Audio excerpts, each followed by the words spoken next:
కొత్త వాటిలో 160, పాత సంఖ్య పాత వాటిలో 158. 1, 4, 7. ఓ ప్రభువా ఇది నీ కృపయే గొప్ప క్రయము ద్వారా కలిగే. ఓ ప్రభువా ఇది నీ కృపయే గొప్ప క్రయము ద్వారా కలిగే. కృప ద్వారానే పాప క్షమాపణ రక్తము ద్వారానే కలిగే. కృప ద్వారానే పాప క్షమాపణ రక్తము ద్వారానే కలిగే. అపరాధముల నుండి విమోచన, అపరాధముల నుండి విమోచన యేసులో మనకు ప్రాప్తించే. యేసులో మనకు ప్రాప్తించే.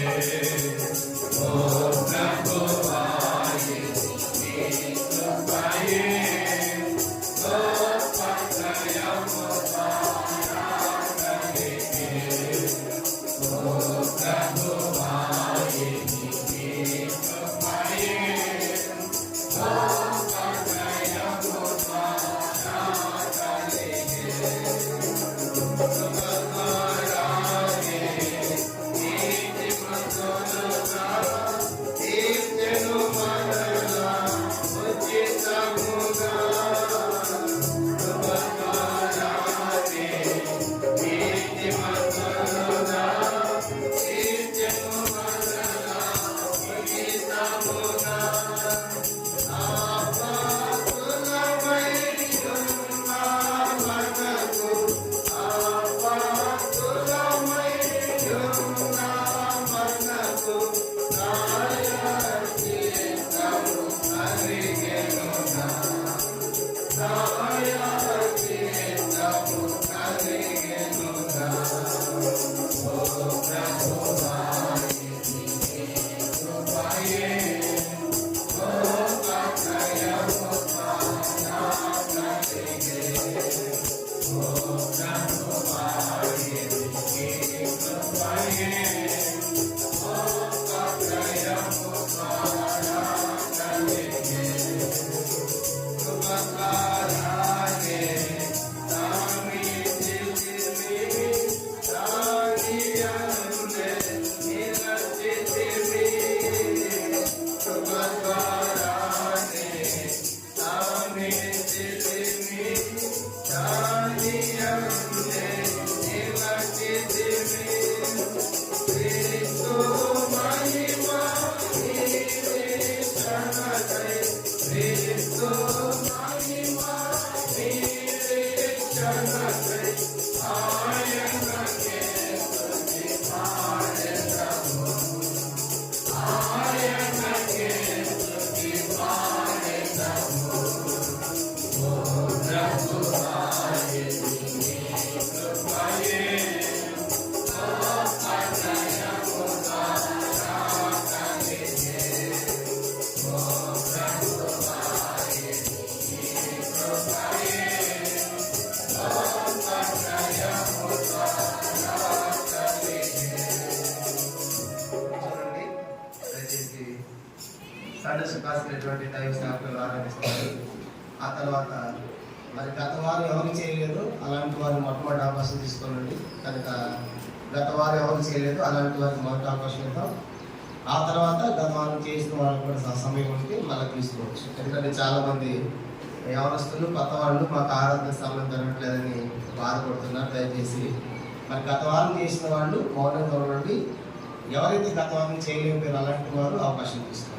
మొట్టమొదట సండే సుఖాసిని సేవకురాలు, తర్వాత గత వారం చేయని వారు, ఆ తర్వాత మీకు టైం ఉంటే చేసిన వారు కూడా పనిచేస్తారు. దయచేసి మీ ఆరాధన క్లుప్తంగా ఉండాలి. కనుక ఆరాధన వర్తమానం దాదాపుగా మరి 1 అవర్ పట్టింది. ఆరాధనకి మనం ఇప్పుడు అరగంట సమయం మాత్రమే ఉంది. కనుక ఈ అరగంటలో అందరూ చేయాలంటే మీ ఆరాధన క్లుప్తంగా, స్పష్టంగా, బిగ్గరగా దగ్గరగా ఉండాలని మనం చేస్తూ ఉన్నాం. ప్రారంభించుకుంటాం.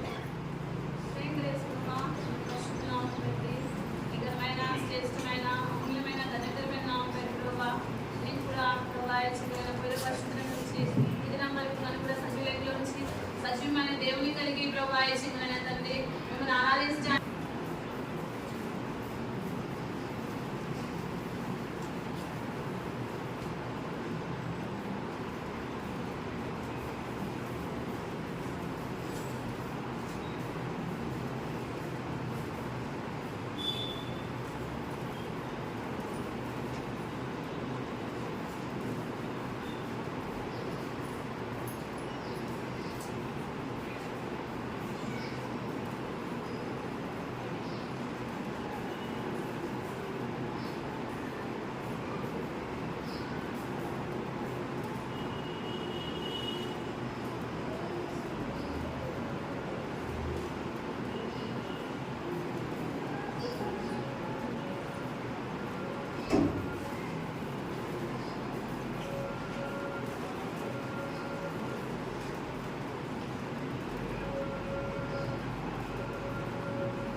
ప్రేమ గల ప్రియమైన పరలోకపు తండ్రి, పరిశుద్ధులు నమ్మకమైన మా దేవ మహోన్నతుడ, జీవాధిపతి మీ స్తోత్రాలు చెల్లించుకుంటున్నాం. మీ ప్రజలతో కలిసి యొక్క దాసుని నేను కూడా ఆరాధన చేయడం తీసుకొచ్చిన పరిశుద్ధ లేఖనాలపై స్తోత్రాలు.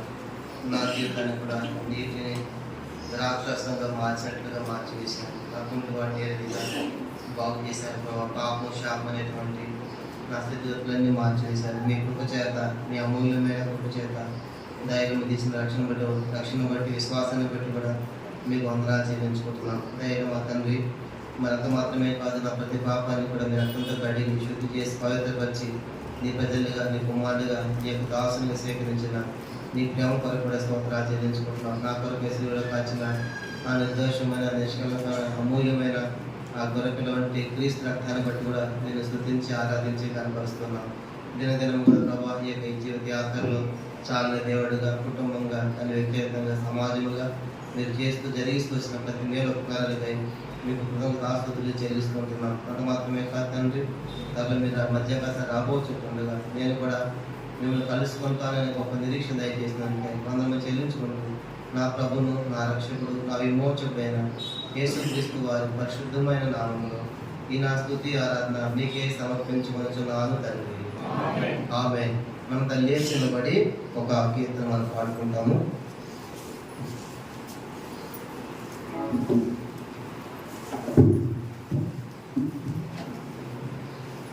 అందరు లేచి నిలబడి ఒక కీర్తన మనం పాడదాం. పాట సంఖ్య 757. కొత్త పుస్తకాల్లో 757, పాత వాటిలో 741.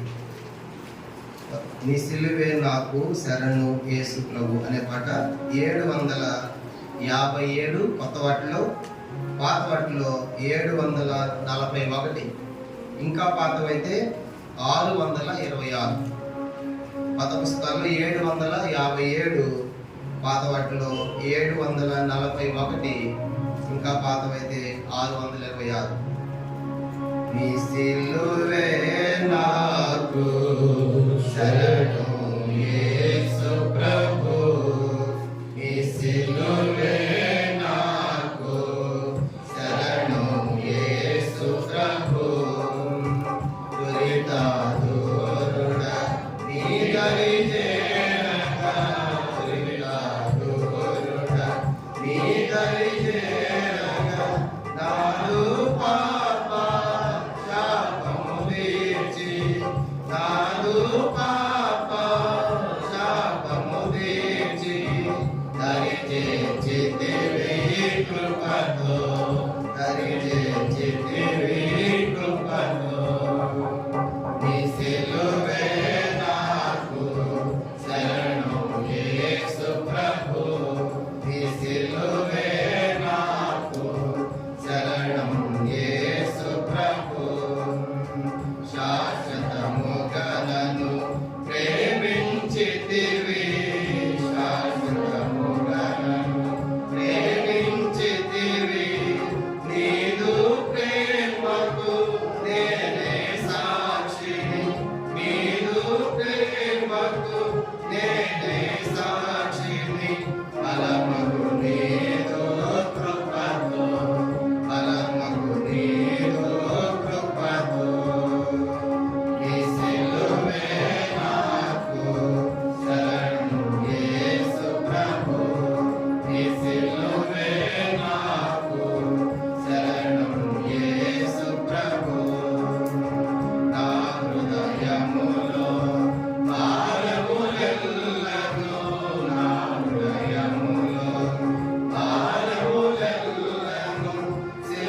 కృపతో ధైర్యమిచ్చితివి కృపతో నీ సిలువే నాకు శరణం యేసు ప్రభు నీ సిలువే నాకు శరణం యేసు ప్రభు నీ రాకడకై నిరీక్షించు నీ రాకడకై నిరీక్షించు నిత్య కృపను నే పొందినంచు నిత్య కృపను నే పొందినంచు పాడెదను హల్లెలూయా పాడెదను హల్లెలూయా నీ సిలువే నాకు శరణం యేసు ప్రభు నీ సిలువే నాకు శరణం యేసు ప్రభు కూర్చోండి. ప్రభు యొక్క బలలో పాల్గొనుకున్నాము. దేవుని పరిశుద్ధ గ్రంథంలో నుండి కొన్ని వాక్య భాగాలు మనం చదువుకుంటాం. దేవుని పరిశుద్ధ గ్రంథంలో నుండి అపోస్తలుడైన పౌలు గలతీయులకు రాసిన పత్రిక 2వ అధ్యాయం. అపోస్తలుడైన పౌలు గలతీయులకు రాసిన పత్రిక 2వ అధ్యాయము అందరం కలిసి 20వ వచనాన్ని చదువుకుంటాం. గలతీ పత్రిక 2వ అధ్యాయము 20వ వచనము అందరం కలిసి మనం చదువుకుంటాం. పేజీ నంబర్ 169 కొత్త నిబంధన చదవండి. నేను క్రీస్తుతో కూడా సిలువైనాను, ఇకను జీవించువాడు నేను కాను, క్రీస్తే నాయన జీవించున్నాడు. నేను ఇప్పుడు శరీరం జీవించిన జీవితము నన్ను ప్రేమించి నా కొరకు తను అప్పగించుకున్నాను. దేవుని కుమారుని అందరి విశ్వాసం వల్ల జీవించుచున్నాను. పౌలు తన జీవితానికి స్టేట్మెంట్ మనం చూస్తాము. నేను క్రీస్తుతో కూడా సిలువ వేయబడి ఉన్నాను. ప్రవేశ వాక్యాన్ని దీవించి ఈ వాక్యాన్ని మనందరితో కూడా మాట్లాడును. ప్రార్థన. పరలోక పొందిన మా తండ్రి, పరిశుద్ధ దేవానికి స్తోత్రాలు. ఈ మధ్యాహ్న కాల సమయంలో చదివినటువంటి వాక్యం మీరు జీవించండి, ఆస్వాదించండి. దయలు మా తండ్రి. మరి పౌలు గారి జీవితంలో తను ఎన్నో బాధలు ఉండి వెళ్ళాడు, సేవలో ఎన్నో అనుభవాలు ఉండి వెళ్ళాడు. ప్రభువుని ఎంతగానో సమీపముగా రుచించాడు, ప్రభు చేత నడిపించబడుతూ వచ్చాడు. అలాంటి వ్యక్తి తండ్రి ఆ సిలువను చూసిన తర్వాత తండ్రి తను కూడా సిలువ వేయబడిన అనుభవం కలిగి సిలువ వేయబడినట్లుగా తన జీవిత యాత్ర మేము చూస్తా ఉన్నాం. ప్రభు అలాంటి వ్యక్తి ఇచ్చిన ఈ గొప్ప స్టేట్మెంట్ ఈ మధ్యాహ్న కాల సమయంలో మా అందరి జీవితంలో కూడా తండ్రి అలాగే కార్యకార్యం అయినట్లుగా మీరే సహాయం చేయండి. ఈ వాక్యం ఎంత నమ్మదగింది. ఈ వాక్యం చెప్పేవారికి వినేవారికి కూడా ప్రతి ఒక్కరిని కూడా ఛేదించండి, సంధించండి, దర్శించండి, ఒప్పించండి. మా ఉన్న మూర్ఖతను, పాపాన్ని, అవిధేయతను తొలగించి ప్రభా మా యొక్క శిలువ కార్యం సంపూర్ణంగా మాలో జరిగించవలసిందిగా ప్రార్థిస్తున్నాం. దినం కూడా మేము ఆ శిలువను చూస్తూ దయలు మా తండ్రి మరి ప్రభు యొక్క స్వారూప్యములకు మార్చుకున్నట్లుగా ఈ లోకంలో మనం సిద్ధపరచమని ప్రార్థిస్తున్నాం.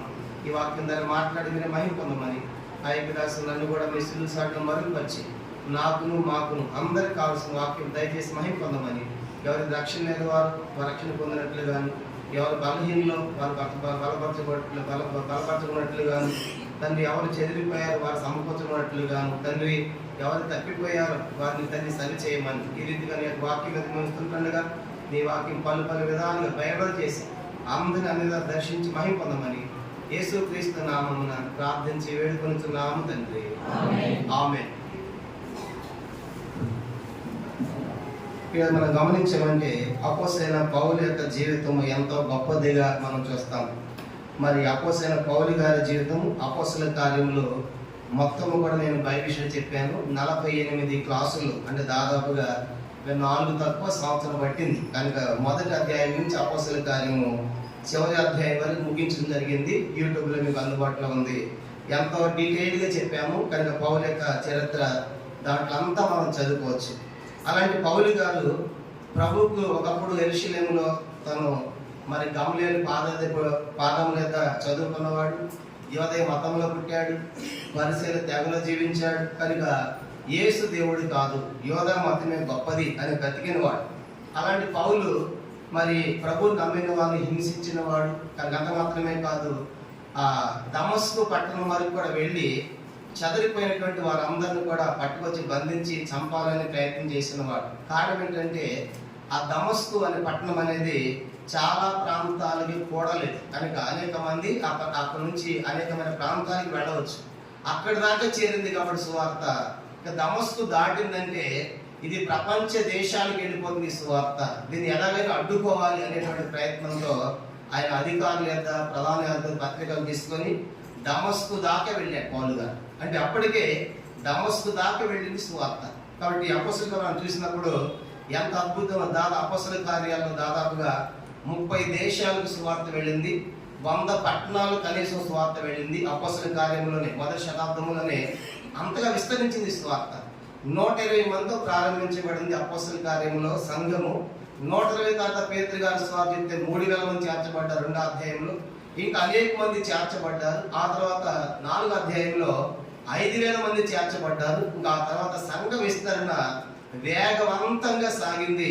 కనుక ఒక ఖండము కాదు, ప్రాంతము కాదు, దేశము కాదు. అలాగే సువార్తను ఆపాలనే ప్రయత్నము ఆనాటి నుంచి ఈనాటి వరకు కూడా ఎన్నో జరుగుతా ఉన్నాయి. వాటిలో ప్రథమ వ్యక్తిగా మనకు పౌలే కనబడతారు. కనుక దమస్కు దాకా వెళ్ళిందని సంగతి తెలియగానే అది ఎలా అడ్డుకోవాలి. కనుక అక్కడ ఎలా వెళ్ళిందంటే అక్కడ నుంచి చాలా దేశాలకు వెళ్ళడానికి అనువైన మార్గం అది. కాబట్టి అక్కడికి వెళ్ళిపోయిందంటే ఈ సువార్త వ్యాపిస్తుంది అనే ఉద్దేశంతో అక్కడ దాకా పౌలు గారు వెళ్తున్నప్పుడు, ఆయనతో టీంతో వెళ్తున్నప్పుడు దమస్కు దగ్గరగా వస్తున్నప్పుడు యేసు ప్రభువు పౌలుకి ప్రత్యక్షమయ్యాడు. కనుక ఆయన మాట్లాడతాడు, నువ్వు ఎవరు అంటే, ప్రభువా నీ ఎవడు అంటే నీ హింసించుచున్న యేసుని అన్నాడు. కానీ వాస్తవానికి పౌలు గారు యేసు ప్రభువుని ఎప్పుడు హింసించాడు? ఎప్పుడు హింసించలా. అయితే అన్నాడు, నా ప్రజలు హింసిస్తే నన్ను హింసించినట్టు. కాబట్టి ఇప్పుడు నా ప్రజలు పట్టుకొని పోతున్నావు చెరలోకి, నా ప్రజలు బంధిస్తున్నావు, వాళ్ళని చంపుతున్నావు. కాబట్టి నా ప్రజలు హింసిస్తే నన్ను హింసించినట్లే అనే ఆ యొక్క స్వరాన్ని విన్నాడు. వెలుగును చూచాడు. తనలో ఉన్నటువంటి వారికి శబ్దం వినపడింది, కానీ ఏ మాటలు మాట్లాడాలో వాళ్ళకి అర్థం కాదు. ఏమి మాట్లాడాలో వాళ్ళకి అర్థం కాలేదు. ఇదంతా అపోస్తలుల 9వ అధ్యాయంలో పౌలుకి ఒక్కడికే తెలుసు ఆ యొక్క సంభాషణ. మిగతా వాళ్ళు శబ్దం మాత్రం విన్నారు. వెలుగును చూసిన తర్వాత వారి కందులన్నీ పోయినాయి. కనుక అందులైపోయారు.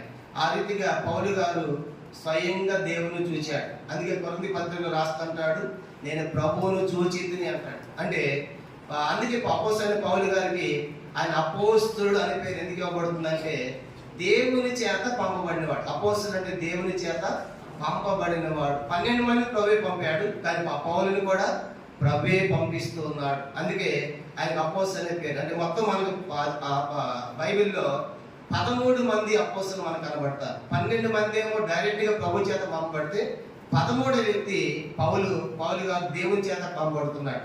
ఆ తర్వాత ప్రభువును చూసిన తర్వాత ఆమె జీవితం ఎంతగా మారిపోయిందంటే అంత కూడా ఎంత ఉద్రేకంతో సంఘాన్ని విస్తరించకుండా వ్యాపించకుండా ఆపాలనుకున్నాడో దానికి మరింత అనేక రెట్లు ప్రయాసపడ్డాడు సంఘ విస్తరణ కోసం. అలాంటి పౌలు మరి దేవుని యొక్క సిలువ చూసిన తర్వాత ఆ సిలువను కొన్ని స్టేట్మెంట్లు ఇచ్చాడు. చూడండి, పౌలు జీవితంలో ఒక 5 స్టేట్మెంట్లు అన్ని కూడా జతలుగా మనకు కనబడతాయి. మొదటి కొరింథీ పత్రిక మొదటి అధ్యాయం. మొదటి కొరింథీ పత్రిక మొదటి అధ్యాయము. మొదటి కొరింథీ పత్రిక మొదటి అధ్యాయం 18వ వచనంలో పౌలు గారు సిలువను గురించిన స్టేట్మెంట్ మనం చూస్తాం. మొదటి కొరింథీ పత్రిక 1:18 సిలువను గురించిన వార్త నశించుచున్న వారికి వెరితనం గాని రక్షించబడుచున్న మనకు దేవుని శక్తి. కాబట్టి ఆయన స్టేట్మెంట్ మనం చూసామంటే సిలువను గురించిన వార్త నశించుచున్న వారికి వెరితనము, రక్షించబడి దేవుని శక్తి. కానీ ఇప్పుడు అది రక్షించబడుతున్న దేవుని శక్తి. కాబట్టి ఇప్పుడు ఆ సిలువను నేను ఏం చేస్తాను? రెండో స్టేట్మెంట్, ఇదే మొదటి కొరింథీ పత్రిక 2వ అధ్యాయం 2వ స్టేట్మెంట్ చదువుతాము.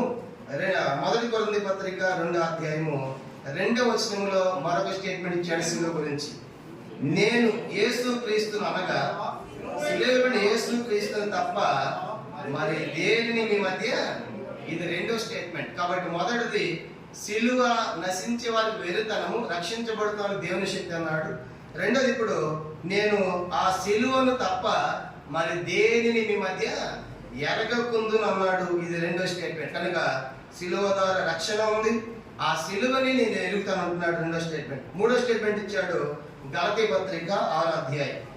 గలతీలకు రాసిన పత్రిక 6వ అధ్యాయము పౌలు గారు ఇచ్చిన స్టేట్మెంట్ ఏంటంటే గలతీ 6:14 నేను సిలువ యందే అతిశయిస్తాను అంటాడు. కనుక సిలువ యందే అతిశయం. గలతీ 6:14 అయితే మన ప్రభువైన యేసుక్రీస్తు సిలువ యందు తప్ప మరి దేని యందు అతిశయించడం నాకు ఘోరమగును కాక. కాబట్టి నా అతిశయము, నా గర్వము, ఒక మాట చెప్పాలంటే నా యొక్క ఆనందం ఏంటంటే సిలువే. కాబట్టి ఈరోజు ఈ స్థానం ఉన్నంటే సిలువ నా అతిశయం. కాబట్టి సిలువను తప్ప నేను దేని యందు అతిశయించను అంటాడు. కాబట్టి 3 స్టేట్మెంట్ గమనించండి. మొదటిది సిలువ ద్వారా నశించే వారికి వెరితనం అయితే రక్షించే వారికి దేవుని శక్తి. రెండవది సిలువ అనేది మనం చూసినప్పుడు దానిని తప్ప మరి దేన్ని ఎరగను అన్నాడు. మూడవదిగా ఆ సిలువ యందే అతిశయం అన్నాడు. కాబట్టి కారణం ఏంటి? ఆ సిలువ ఎదుగు వచ్చినప్పుడు మరి మరొక 3 స్టేట్మెంట్ ఇచ్చాడు. ఆ ఎదిగినటువంటి తర్వాత ఆ సిలువ మన జీవితంలో మొదటిది మన పాపం సిలువ ఇవ్వడాలి. రెండవది మన శరీరం సిలువ ఇవ్వడాలి. మూడవది మనం లోకముతో సిలువ ఇవ్వడాలి. ఈ 3 స్టేట్మెంట్ కూడా పౌలు ఇచ్చాడు. చూడండి రోమపత్రిక 6వ అధ్యాయం. సిలువల గురించి మొట్టమొదటి ఆ సిలువ మన పాప జీవితాన్ని సిలువ వేసేదిగా ఉండాలి. రోమపత్రిక 6వ అధ్యాయము 6వ వచనం. రోమ అందరూ కలిసి చదువుకుంటాము. రోమ 6:6 ఏమనగా మనం ఎప్పుడు పాపములకు దోషము కాకున్నట్లు పాప శరీరం ఎంతకమగినట్లు మన ప్రాచీన స్వభావము ఆయనతో కూడా సిలువబడని. కనుక మొదటి సంగతి ఏంటంటే మన ప్రాచీన స్వభావము సిలువబడాలి. పాత జీవితము, రోత జీవితం సిలువబడాలి. ఇది ప్రతి విశ్వాసులకు కూడా జరగవలసిన మొదటి సిలువ. చాలా మంది సిలువలు అనగానే మాకు చాలా సిలువలు ఉన్నాయి సార్ అంట. కనుక కొంతమంది చేతికి సిలువలు ఉంటాయి, కొంతమందికి మెడలో సిలువలు ఉంటాయి, బండ్ల మీద ఉంటాయి, చివరికి చనిపోయిన సమాధుల మీద సిలువలు పెడుతున్నారు. కనుక ఆ సిలువలు కాదు మనం కలిగి ఉండవలసింది. కనుక మన ప్రాచీన స్వభావము, మన పాత జీవితము, ఇంకా ప్రాచీన పురుషుడు పాపం మనలో ఉంటా ఉంటే నువ్వు పైకి ఎన్ని సిలువలు ధరించినా సరే అది నీ లోపల సిలువ కార్యం కాదు. కొన్ని స్థలాల్లో చర్చిలో సిలువలు పెడతా ఉంటారు, కానీ కొంతమంది ఇంట్లో సిలువలు ఉంటాయి, మంచిదే. కనుక ఆయన తప్పని చెప్పడం లేదు, కానీ అక్కడ కాదు సిలువ. ఆ సిలువ అంటే అది కాదు. నిజమైన సిలువ ఏంటంటే నీ ప్రాచీన స్వభావం సిలువబడిందా, నీ పాపం పోయిందా, కనుక నీ పాత బ్రతుకు మార్చబడిందా. పౌలు అదే చెప్పాడు. పౌలు గారికి పాత బ్రతుకు అంతా కూడా మార్చబడినట్టుగా మనం చూస్తా ఉన్నాం. కానీ మొదటిది ఒక విశ్వాసీ జీవితంలో వారి యొక్క పాపము లేదంటే ప్రాచీన జీవితము, ప్రాచీన స్వభావం గలతీ ఎఫెసీ పత్రిక 5వ అధ్యాయం అదే అంటాడు. ప్రాచీన స్వభావం ఎఫెసీ పత్రిక 5వ అధ్యాయము 22వ వచనం అది వదులుకోవాలి. ఎఫెసీ పత్రిక 5:22 కావున మునుపటి ప్రవర్తన విషయంలోనైతే ఎఫెసీ పత్రిక 4:22 ఎఫెసీ పత్రిక 4వ అధ్యాయం 22వ వచనం. కావున మునుపటి ప్రవర్తన విషయంలోనైతే మోసకరమైన దురాశల వలన చాలండి. కానీ మునుపటి ప్రవర్తన విషయంలో అయితే మోసకరమైన దురాశల వలన చెడుకు మీ ప్రార్థన వదులు కనుక అది జరగాలి. కనుక ఇది మొదటి సిలువ. కనుక మన ప్రాచీన స్వభావము, మన పాపము, మన ప్రాత బతుకు సిలువ ఇవ్వబడింది అని చెప్పినప్పుడే ఆయన బల్లకు మనం యోగ్యులం. ఇది మొదటి సిలువ. రెండవది మన ప్రాచీన స్వభావం లేదంటే ప్రాచీన బ్రతుకు పాప స్వభావం సిలువబడిన తర్వాత మనం శరీరంతో ఉన్నాం కాబట్టి రెండవదిగా ఈ శరీరంతో కూడా శరీర ఇచ్చలు, శరీర కోరికలు, శరీర వాంఛలు మనకి ఎన్నో ఉంటాయి, అవి కూడా సిలువేయబడాలంటాడు గలతీ పత్రిక. అది రెండో సిలువ. రెండో స్టేట్మెంట్ గలతీ పత్రిక 5వ అధ్యాయం. గలతీలకు రాసిన పత్రిక 5వ అధ్యాయము చూడండి 24వ వచనం కూడా అందరం కలిసి 23-24 వచనాలు. గలతీ పత్రిక 5వ అధ్యాయం 23-24 వచనాలు. ఇటు వాటికి విరోధమైన ఏమేది లేదు, క్రీస్తు సంబంధుల శరీరము దాని ఇచ్చలతోను దురాశలతోను సిలువేసి ఉన్నారు. కనుక క్రీస్తు సంబంధులు శరీరమును చూసాక మొట్టమొదటి పాపం సిలువేయబడితే మనం శరీరంతో ఉన్నాం కాబట్టి ఈ శరీరము ఇంకా ఎన్నో లాగుతూ ఉంటుంది, పీకుతూ ఉంటుంది. శరీర కార్యాలు పైన చెప్పాడు అన్ని కూడా మనం చదవ టైం లేదు.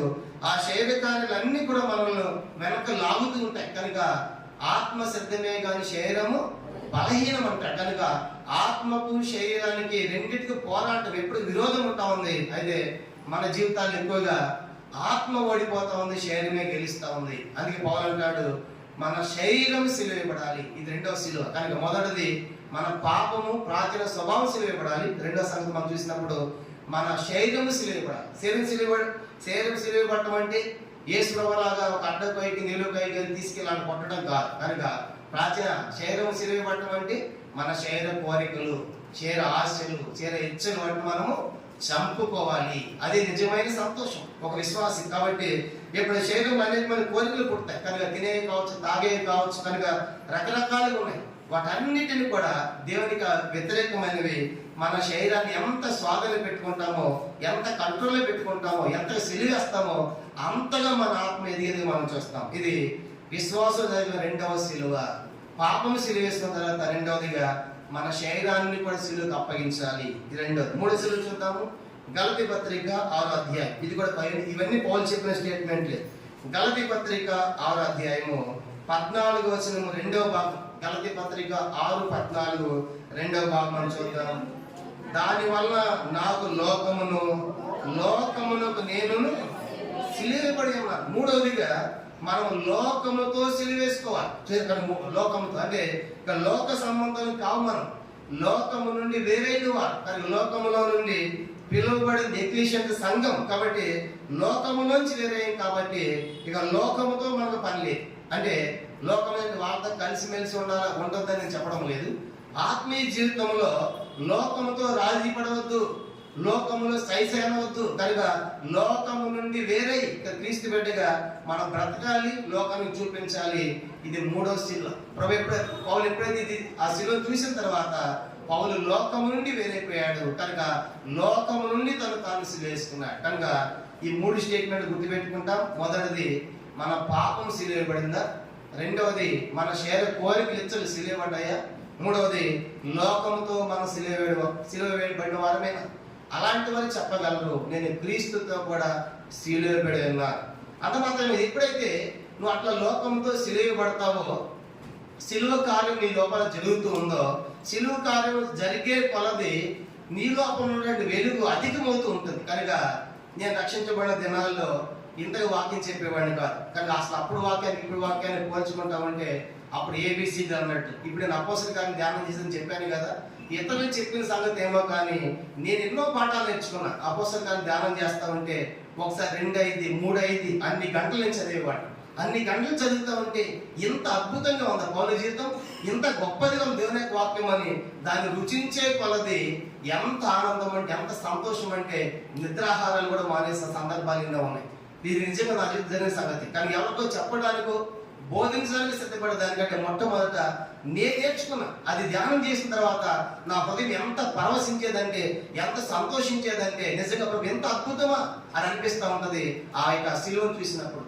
కానీ పౌలు గారు ఇప్పుడు రెండు రకాల జతలు అని చెప్పాము. మొదటిది పౌలు ఏమన్నాడు, శిలువను గురించి అది నశించే వారు వెళుతారు, రక్షించబడే వారు దేవుని శక్తి అన్నాడు. రెండో శిలువను తప్ప మా దీనిని ఎరగను అన్నాడు. మూడవది ఆ శిలువ యందే నేను అతిశయిస్తాను అన్నాడు. అలా ఒకటి చెప్పడమే కాదు, ఇప్పుడు ఆ శిలువ నా ప్రాచీన జీవితం, పాప జీవితంలో శిలువ వేసుకున్నాను.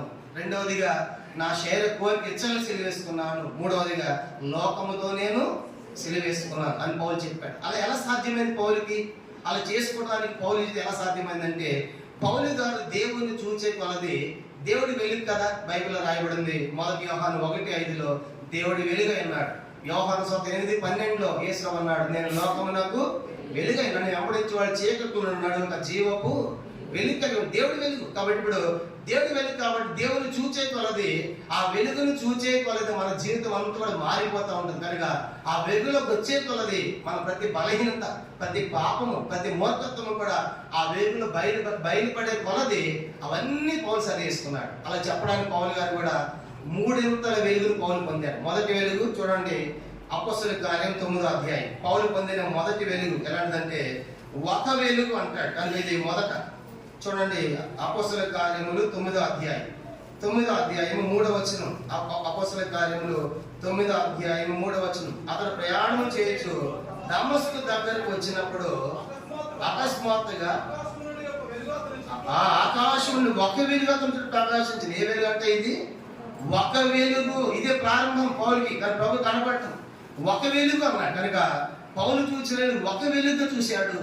కానీ ఇంకా దినాలు గడిచాయి. కనుక ప్రభులో ఈ ప్రభు నెరిగిన తర్వాత, ప్రభు రుచించిన తర్వాత ప్రభు చేత ఆత్మ చేత నడిపించబడి ప్రారంభించిన తర్వాత దినాలు గడిచే కొలది ఆ వెలుగు ఒక వెలుగు ఎలా మారిపోయింది చూడండి. అపోస్తల కార్యములు 22 అధ్యాయము. ప్రభుతో సంబంధం పెరిగే కొలది పౌలు గారికి ఆ ఒక వెలుగు ఎలా మారిపోయిందంటే అపోస్తల కార్యములు 22 అధ్యాయము 6 వచనం. 22:6 నేను ప్రయాణం చేయొచ్చు దమస్కునకు సమీపించినప్పుడు మధ్యాహ్న కాలమందు ఆకాశం నుండి గొప్ప వెలుగు అకస్మాత్తుగా నా చుట్టూ ప్రకాశించాను. రెండో స్టేట్మెంట్ ఇస్తున్నాడు. ఇక్కడ మనం గమనించామంటే గొప్ప వెలుగును చూశాను. మొదట చెప్పండి ఒక వెలుగు అన్నాడు. ఇప్పుడు ఆ వెలుగులో పౌలు జీవితము ప్రారంభించిన కొలది ఇప్పుడు ఆ వెలుగు ఇంకా విస్తరించింది. ఇప్పుడు ఏమంటాడంటే అది గొప్ప వెలుగు, గొప్ప వెలుగు నేను చూశాను అంటే పౌలు దినానికి కూడా వెలుగులో నడవడానికి ఇష్టపడుతున్నాడు. కానీ తన చీకటి పాత బ్రతుకును విడిచిపెట్టి ఆ సిలువను చూసిన తర్వాత ఆ ఒక వెలుగు కాస్త గొప్ప వెలుగుగా మారిపోయింది. ఇప్పుడు గొప్ప వెలుగుగా మారిన తర్వాత మూడో స్టేట్మెంట్ ఇచ్చాడు. ఇదే అపోస్తల కార్యములు 26 అధ్యాయం 13వ వచనం. అపోస్తల కార్యములు 23 అధ్యాయము 13వ వచనం. రాజా మధ్యాహ్నమందు నా చుట్టూను నాతో కూడా వచ్చిన వారి చుట్టూను ఆకాశము నుండి సూర్య తేజస్సు కంటే మిక్కిలి ప్రకాశమానమైన ఒక వెలుగు త్రోవలు ప్రకాశించడం చూచితిని. ఇప్పుడు ఆ వెలుగు అధికమైన పౌలు మూడో స్టేట్మెంట్ ఇచ్చాడు. అది ఒక వెలుగు కాదు, గొప్ప వెలుగు కాదు. ఏ వెలుగు అంటే అది ఆకాశము నుండి సూర్య తేజస్సు కంటే మిక్కిలి ప్రకాశమానమైన వెలుగు. అంటే చూసారు కనుక ఆ వెలుగు ఎంత గొప్పదిగా ఎక్స్పాండ్ అవుతుందో. ఒక వెలుగు గొప్ప వెలుగు ఇప్పుడు ఆకాశ మండలంలో సూర్య తేజస్సు కంటే కూడా మిక్కిలి ప్రకాశమాన వెలుగు చూశాం. అంటే పౌలు జీవితము దేవునిలో దినానికి కూడా వెలుగులో ఎలా వెళ్తున్నాడని చూస్తున్నాం. ఇప్పుడు ఒకటి వెలుగులో వెళ్ళటమే కాదు, ఆ వెలుగును చూసిన కొలది కూడా మూడు స్టేట్మెంట్లు మనలో ఇచ్చాడు పౌలు గారు. ఆ వెలుగు వెళ్ళిన తర్వాత నేను ఎలాంటి వాడిని, నా బ్రతికి ఎలాంటిది అని పౌలు గారు ఏమన్నాడంటే మూడు స్టేట్మెంట్ ఇచ్చాడు. మొదటి స్టేట్మెంట్ ఒక వెలుగు చూడగానే ఆయన ఏమైనా స్టేట్మెంట్ ఇచ్చాడు. మొదటి తిమోతి పత్రిక మొదటి అధ్యాయము 15 వచనం మనకు బాగా తెలుసు. సువార్తలో చెప్తాము, ఆ పాపలు రక్షించుటకు క్రీస్తు లోకమునకు నమ్మదగినది. అక్కడ దాకా యుద్ధ మనసు వార్తలు అసలు చెప్పం కనుక అక్కడ దాకా అందరికి అంటది కనుక తర్వాత ఏమన్నాడు తర్వాత ఇవ్వండి. ఎట్టి వారిలో పాపులలో చూసారా అది చెప్పం మనం అక్కడ దాకా చెప్పి ముగిస్తాం. పౌలు అంటే ఇప్పుడు పాప రక్షణ క్రీస్తు వచ్చాడు ఈ లోకానికి నమ్మదగినని చెప్తాం కానీ పౌలు అంటాడు అట్టి వారిలో అలాంటి పాపులలో నేను ప్రధాన పాపిని అంటాడు. ఇప్పుడు అని చెప్పా సువార్తలలో పాపులను తీగండి పలుస్తూ ఉంటాం. పాపులను చెప్పడానికి అది కూడా చెప్పు, నేను కూడా ఒకప్పుడు పాపినే, ఆ పాపులు ప్రధాన పాపినే చెప్పాలి. వాళ్ళు అదే చెప్తున్నాడు. కనుక పాపు రక్షణ తీసుకేసి వచ్చాడు. ఆ వాక్యం నమ్మదగినది పోనంగీకారం యోగ్యమే కానీ ఆ పాపుల్లో నేను ప్రధాన పాపిని. చూసారా అంటే పాపము చేసిన వారిలో నా పేరు ఫస్ట్ లో ఉండాలంటాం. మనం ఏమంటామంటే వాళ్ళందరిలో నేనే మంచి వాడిని అంటాం. కనుక పాపం చేసే వాళ్ళు నేను ఎక్కడ ఉన్నానన్నా నేను అన్నకంటే అక్కంటే ఎంత బెస్ట్, ఎంత మంచివాడు అంటాం. బైబిల్ సెలవిస్తా ఉంది, నీతి మందులు లేడు, ఒకడు లేడు, గ్రహించేవాడు లేడు, దేవుని వెతకవాడు లేడు, అందరూ త్రోత పేకముగా పనికి మానవారైనా రాడు. రోమపత్రిక 3 అధ్యాయము 11 నుంచి మనం చూస్తాం. మొదటి రాజులు 8:40 రాయబడింది, పాపము చేయని వాడు ఒక్కడు లేడని మాట చూస్తాం. కాబట్టి చాలాసార్లు పౌలు చెప్పాడు. పౌలు గారు అన్నాడు రోమపత్రిక 7వ అధ్యాయం 18వ వచనంలో, నా శరీరమందు మంచిది నివసింపదని నేను ఎదుగుతున్నాను. నా శరీరం మంచిదే లేదు అంటే నేను మంచివాడే కాను అంటాడు పౌలు. కాబట్టి పౌలు చెప్పినప్పుడు ఎంత గొప్ప సేవ చేసి దాదాపుగా 12 పద్ధతులు రాసిన పౌలు, ఆ 3 మిషనరీ ప్రయాణాలు చేసిన పౌలు, మొదటి మిషనరీ ప్రయాణము 1500 మైళ్ళు, రెండో మిషనరీ ప్రయాణము 2800 మైళ్ళు, మూడో మిషనరీ ప్రయాణము 3300 మైళ్ళు. ఇన్ని మైళ్ళు ప్రయాణం చేసే పౌలు అంటాడు నేను ప్రధాన పాపిని. మనం చెప్పగలవా? ఎన్ని పట్టణాలు దర్శించాడు, ఎన్ని ఖండాలకు వెళ్ళాడు పౌలు గారు. అలాంటి పౌలు అంటాడు ఇప్పుడు ఆ వెలుగు చూసిన తర్వాత మొదటి వెలుగులో అయ్యో నేను ఎంత పాపాత్ముడిని, ఎన్ని పాపాలు చేశాను, ఎంతమంది హింసించాను, ఎంతమందిని బంధించాను, నీకు విరోధంగా ఎలా ఉన్నాను అని చెప్పేసి అంటాడు ఆయన నేను ప్రధాన పాపిని. వాళ్ళు ఎలా అర్థమైంది నీకు? ఆ వెలుగును చూశాను. కనుక మనం ఆ వెలుగులో లేం కాబట్టి మంచివాళ్ళని చెప్పుకుంటున్నాం. ప్రభు యొక్క వెలుగు కనుక మనం దర్శిస్తే, మనం చూస్తే, ఆ సిలువను చూస్తే ప్రభు నేను మంచివాడినే కాదని చెప్పాలి మనం కూడా. ఇది మొదటి స్టేట్మెంట్. రెండో స్టేట్మెంట్ ఏమి ఇచ్చాడు? ఆ సిలువను చూసిన తర్వాత ఆ వెలుగు రెండో చెప్పాడు కదా, గొప్ప వెలుగు అన్నాడు. గొప్ప వెలుగు అయితే స్టేట్మెంట్ ఏంటంటే ఎఫెసీ పత్రిక 3వ అధ్యాయం. గొప్ప వెలుగును చూసిన తర్వాత కూడా ఆయన అన్నాడు, ఆయన ఇచ్చే రెండో స్టేట్మెంట్, ఒక వెలుగులో ప్రధాన పాపిని అన్నాడు. ఇప్పుడు గొప్ప వెలుగులో ఎఫెసీ పత్రిక 3వ అధ్యాయము 8 నుంచి 11 వచనాలు కలిసి ఉన్నాయి. చివరిలో నేనే చదువుతాను, చివరి భాగము. ఎఫెసీ పత్రిక 3వ అధ్యాయం 8 నుంచి 11 వచనాలు కలిసి ఉన్నాయి. చివరి భాగం చూడండి. పరిశుద్ధులందరిలో అత్యల్పుడను, అందరూ చెప్పండి ఈ మాట, పరిశుద్ధులందరిలో అత్యల్పుడను. కాబట్టి ఇది రెండవ వెలుగు, గొప్ప వెలుగు ఇచ్చే స్టేట్మెంట్. ఆ గొప్ప వెలుగు చూసిన తర్వాత నాకంటే ఎంతమంది పరిశుద్ధులు ఉన్నారు, కానీ ఇప్పుడు ఆ పరిశుద్ధుల జాబితాలో నేను ఎక్కడున్నాను? లీస్ట్ లో ఉన్నాను, అత్యల్పుడను. చెప్పగలరు పౌలు కంటే సీనియర్లు ఎంతమంది ఉన్నారు? ఉదాహరణగా పౌలు కంటే ముందు బర్నబా ఉంటాడు. బర్నబా ఆయన సేవలో ఉన్న తర్వాత పౌలు గారు మారుతాడు. పౌలు గారు మారిన తర్వాత దమస్కులోనే వెళ్ళిన తర్వాత అన్య దగ్గరికి వెళ్తాడు, ఆయన ప్రార్థన చేస్తాడు. పౌలు గారు ఏ ప్రాంతానికి వెళ్ళి బంధించాలనుకున్నాడో అదే ప్రాంతానికి వెళ్ళి సోత చెప్పాడు దమస్కులు. అప్పుడు దమస్కులో ఉన్న మతములో ఉన్న యూదులు ఏం చేశారంటే పౌలుని చంపాలనుకున్నారు. అప్పుడు పౌలు గారిని నమ్మిన క్రైస్తవులైనటువంటి యూదులు ఏం చేశారంటే గోడ మీద నుంచి దించి పంపిస్తారు. ఆ పౌలు గారు అక్కడ నుంచి దమస్కు నుంచి యెరూషలేము వస్తారు. యెరూషలేము వస్తే అప్పటికే పేతురు, అపోస్తలు, వీళ్ళంతా అపోస్తలు యాకోబు ఉన్నప్పుడు వాళ్ళు కలుసుకోవాలని చూస్తూ ఉంటాడు. ఎందుకంటే నేను మారాను, ప్రభువుని చూచాననే సంగతి వాళ్ళు చెప్పడానికి ప్రయత్నం చేస్తాడు. వాళ్ళందరూ భయపడుతూ ఉంటారు. ఎందుకు చెప్పండి, ఎందుకు భయపడుతున్నారు? ఇక్కడి నుంచి ఎట్లా పోయాడు? చంపి ఈడ్చుకొని బంధించుకొని తీసుకోవాలని పోయాడు. ఆడిపోయిన తర్వాత ఏమైపోయాడు పౌలు? ఆడ మారాడు. ఇప్పుడు మారిన తర్వాత వీళ్ళు కలుసుకోవాలంటే ఇప్పుడు వీళ్ళు ఏమనుకుంటారు? పౌలు మనం బంధిస్తాడేమో. ఎందుకంటే పౌలు సాక్ష్యం ఎంత విస్తరించిందంటే ఆ దమస్కులు అననీయ అంటాడు, అన్నయ్య ప్రభు చెప్తాడు, నీ దగ్గర పౌలు వస్తాడు, ఆయన కోసం చేతి నుంచి ప్రార్థన చేయండి ప్రభా, ఈ మనుషుడు దేశంలో పరిశుద్ధులకు ఎంతో కీడు చేసిన వాడు అంటాడు. అంటే పౌలు యొక్క సాక్ష్యం ఎక్కడ దాకా విస్తరించింది? దమస్కు దాకా వెళ్ళింది. అంటే అన్నయ్య తెలిసి అన్నయ్య అంటాడు, ప్రభా అతను వస్తున్నాడు ఇప్పుడు ఆ దగ్గరికి, ఆ మనుషులంతా కీడు చేసిన వాడు కాదు. అంటే నువ్వేం మాట్లాడద్దు, నేను చెప్తున్నా కదా, అతను చేయలేదు ప్రార్థన చేయి ప్రభు చెప్పాడు. అంటే అన్నయ్య కూడా అర్థం కాలేదు. ప్రభు ఆ తర్వాత ప్రార్థన చేశాడు, అక్కడ స్వార్థ ప్రకటించాడు. అక్కడి నుంచి యెరూషలేము వస్తాడు. యెరూషలేము వచ్చిన తర్వాత అప్పటికే బర్నబా అక్కడ ఉంటాడు. అందరూ భయపడతా ఉంటే బర్నబాను కలిసి ఉంటాడు. బర్నబాకి ఈ సంగతి అంతా చెప్తాడు. దమస్కులో జరిగిన సంగతి, తర్వాత మార్గం జరిగిన సంగతి, దమస్కులో జరిగిన పరిచయం చెప్పిన తర్వాత ఈ బర్నబా పోయి పేతురు గారితో, యాకోబు గారితో, అపోస్తలులు యెరూషలేములో లేదయ్యా నిజంగా ఆయన పౌలు మారాడు అని చెప్పి ఈ సంగతాన్ని తీసుకుపోయి బర్నబా గారే యువత పరిచయం చేస్తాడు. యెరూషలేములో ఉన్నటువంటి పేతురు, యాకోబు ఉన్నటువంటి అపోస్తలులు పరిచయం చేస్తాడు. అంటే బర్నబా సీనియరా లేకపోతే ఇప్పుడు పౌలు సీనియరా చెప్పండి? బర్నబానే సీనియర్. ఆయన ముందు అన్నాడు కాబట్టి ఆయన ప్రభు తెలుసు. తర్వాత పౌలు అన్నాడు. ఇప్పుడు పరిచయం చేసిన తర్వాత అక్కడ అంటారు. అప్పుడు నిజంగా అర్థమైపోయింది పేతురు గారికి నిజంగా పౌలు మారాడని. పౌలు ఇక్కడ నుంచి చాలా ప్రమాదము, ఇమీడియట్ గా వెళ్ళిపోవాలని చెప్పి అక్కడ నుంచి సొంత పట్టణానికి, తార్సని పట్టణానికి పంపిస్తారు. యెరూషలేము నుండి కొంతకాలం అక్కడ ఆయన పట్టణంలో ఉంటాడు. ఆ తర్వాత బర్నబా సేవ చేస్తూ ఉంటాడు అంత్యోక్యలో. మధ్యలో పౌలు ఎట్లా ఉన్నాడని చెప్పేసి పౌలుని తీసుకొచ్చి మళ్ళా సేవలో తీసుకొస్తారు బర్నబా గారి. ఇప్పుడు నేను చెప్పాల్సిన విషయం ఏంటంటే ఇక్కడ బర్నబా గారు పౌలు ఇద్దరు టీంలో ఉంటారు.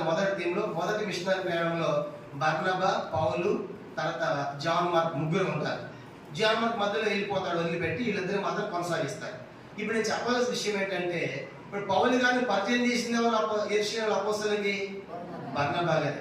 ఆ మొదటి మిషనరీ ప్రయాణంలో ఎక్కడికి పోయిన వాక్యం బోధించేది ఎవరో తెలుసా? పౌలు గారు చెప్పాలి, బర్నబా చెప్పాలి. ఇప్పుడు వాస్తవం మనమైతే ఏమంటాం చెప్పండి? పెద్దలు నేను చెప్పాలంటాం, సీనియర్ నేను చెప్పాలంటాం. అక్కడ ప్రభు నియమించాడు, బర్నబా నువ్వు కాదు, నేను పౌలును ఎన్నుకున్నా, తల్లి గర్భంలో ఎన్నుకున్నా. చూసంటే బర్నబా సైలెంట్ అయిపోయాడు, పౌలు చెప్పాడు. అంటే అలాంటి పౌలు ఇప్పుడు పరిశుద్ధుడు. ఆయన కంటే ఎంత గొప్పవాడు.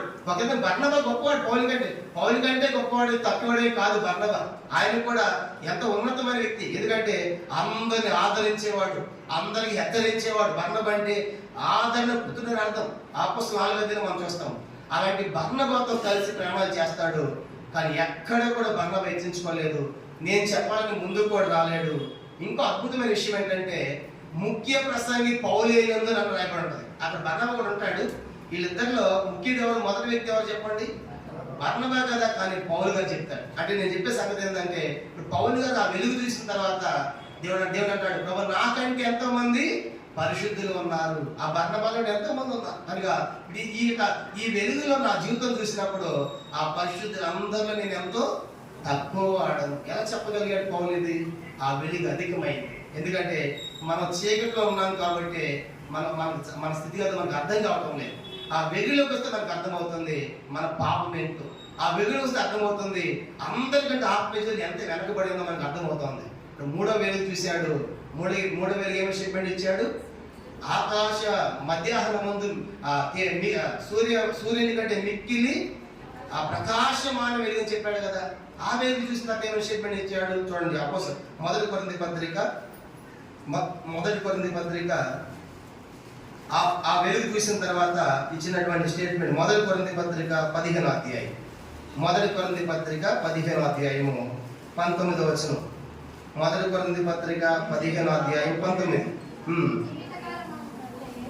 మొదటి కొరింథీ పత్రిక 15వ అధ్యాయం 9వ వచనం. ఏలైనగా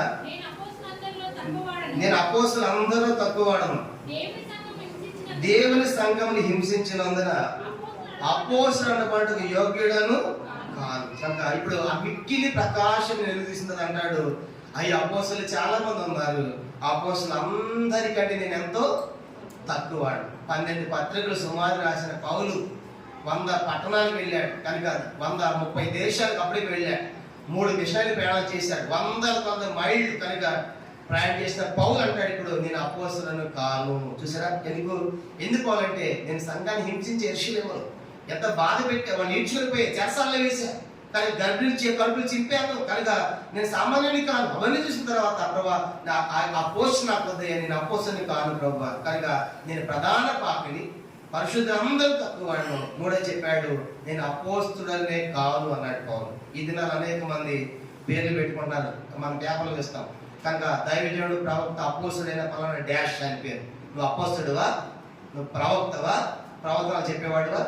ఈ దినాలటువంటి సేవను చూసామంటే ఆ సేవకి ఈ సేవకి అంత పూర్తి వ్యతిరేకతే, అంత టచ్ మీ. అంటే ఈ దినాల సేవ టచ్ మీ అంటే నిలబడి ఉంటాడు, ఈయన వెళ్ళి మైక్ తీసుకుంటాడు, మైక్ తీసుకుని టచ్ మీ అనగానే నిలబడి టపటప్ అందరూ పడిపోతున్నారు. కనుక అదే ఒక గొప్ప సేవలాగా. యేసులో వారు ఎక్కడ కూడా నిలబడిన వ్యక్తిని ఎక్కడ పడగొట్ల, పడిపోయిన వారిని చేసి చెప్పండి కుష్ఠరోగిని లేవమన్నాడు. కనుక ఆ పడక మీద పక్షవాళ్ళు లేవమన్నాడు, ఆడవాళ్ళు చూసాం కదా. కానీ కుంటివాడు లేవమన్నాడు, కింద పడిపోయిన వాడు లేవనెత్తాడు. కానీ నిలబడిన వాడు పడగొట్టడం ఏంటి? కాబట్టి మనం చూసామంటే పౌలుకి అర్థమైంది. ఇవన్నీ చూసిన తర్వాత నేను అపోస్తలుడునా కాను. పౌలుకి ఇవన్నీ ఎలా సాధ్యమయ్యాయి అంటే పౌలు గారి జీవితంలో ఆ వెలుగు దినము కూడా ఏమని చెప్పండి అధికమయ్యింది. అందుకే క్రైస్తవుడు అంటే ఏదో పేరు పెట్టుకుంటే కాదండి. క్రైస్తవం అనేది శిలువ వేయటం కాదు, శిలువ వేయించుకోవటమే. చంపడం కాదు, చంపించుకోవటమే. కొట్టడం కాదు, 2 చెంపలు చూపించడమే. అదే క్రైస్తవ్యం. అదే జరిగింది ఆ ప్రారంభ శతాబ్దం, అదే జరిగింది. ఈనాడు కూడా అదే జరుగుతూ ఉంది. మనం చూస్తున్నాం కదా ఎన్నో పరిణామాలు, ఎన్నో మంది క్రైస్తవుల మీద హత్యలు, ప్రతి ఘటనలు. ఎక్కడ కూడా ఏ క్రైస్తవుని చెప్పినట్టుగా మనం చూస్తామా? కాబట్టి నిందించబడుతున్నారు, హింసించబడుతున్నారు. ఆయన వాళ్ళ కోసం ప్రార్థించేవాడే క్రైస్తవుడు. కారణం ఏంటంటే వాళ్ళు వెలుగులో ఉన్నారు. వాళ్ళకి పౌలు గారు కూడా అదే కదా. ఒకప్పుడు ఈయన కూడా వెలుగులో రాకుండా అదే పని చేశాడు. ఇప్పుడు పౌలు గారు అనేకమైన ప్రాంతాలకు వెళ్ళినప్పుడు ఇదే సాక్ష్యం ఇస్తారు. దాదాపుగా అపోస్తల కార్యాల్లో 3 స్థలాలు స్టేట్మెంట్ ఇస్తాడు, సాక్ష్యం ఇస్తాడు. తన సాక్ష్యం రాజుల ముందు ఇస్తాడు, అధికారుల ముందు ఇస్తాడు, సన్హెడ్రిన్ సభ ముందు ఇస్తాడు. కనుక తన సాక్ష్యం. కానీ సన్హెడ్రిన్ సభ అంటే సామాన్యమైనది కాదు, మన సుప్రీం కోర్టుతో సమానం. అంత ఉన్నత అధికారులకు పౌలు సాక్ష్యం చెప్పగలిగాడు, మారిన సాక్ష్యం చెప్పగలిగాడు. వాళ్ళు స్టన్ అయిపోతారు. నువ్వు మాకు ఈ సంగతులు చెప్తావు, నీకు చాలా ఆశ్చర్యపోతారు. కారణం ఏంటంటే పౌలు గారి జీవితంలో ఆ వెలుగు దినానికి కూడా అధికమవుతుంది. అది మధ్యాహ్నం ప్రశ్న ఏంటంటే ఏదో దేవుని నమ్ముకున్నాం, ఇంత బలం తీసుకున్నాం, కానుక సహారం చేసాం, వెళ్ళిపోయి మన పనులు మన నిమగ్నం అయిపోయాం అంతే. అసలు వెలుగు నువ్వు పొందలేదు. ఆ వెలుగు నీలోకి రానివ్వడం లేదు. ఆ వెలుగు నీళ్ళు అధికమవుతూ ఉంటే మనం దీనిలో అయిపోతాం. ప్రభు నేను ఎంతటి వాడని చెప్తాం. కాబట్టి పౌరులాగా అది ఇప్పుడు పౌలు గారు మరొక 3 స్టేట్మెంట్ కూడా ఇచ్చాడు. ఇవన్నీ పొందిన తర్వాత ఆయన స్థాయి గురించి చెప్పాడు. నా స్థానం ఏంటి, నా స్థితిగతులు ఏంటి ఏమన్నా చూడండి. మొదటి ఫిలిప్పీ పత్రిక 3వ అధ్యాయం మరొక 3 స్టేట్మెంట్, ఈ వెలుగు పొందిన తర్వాత మరొక 3 స్టేట్మెంట్లు ఇచ్చాడు. మొదటి స్టేట్మెంట్ ఫిలిప్పీ పత్రిక 3వ అధ్యాయం, ఫిలిప్పీలకు రాసిన పత్రిక 3వ అధ్యాయము 11వ వచనంలో మొదటి స్టేట్మెంట్ మనం చూస్తాం. నేను చదువుతాను, చివరి భాగం నేను చదువుతాను.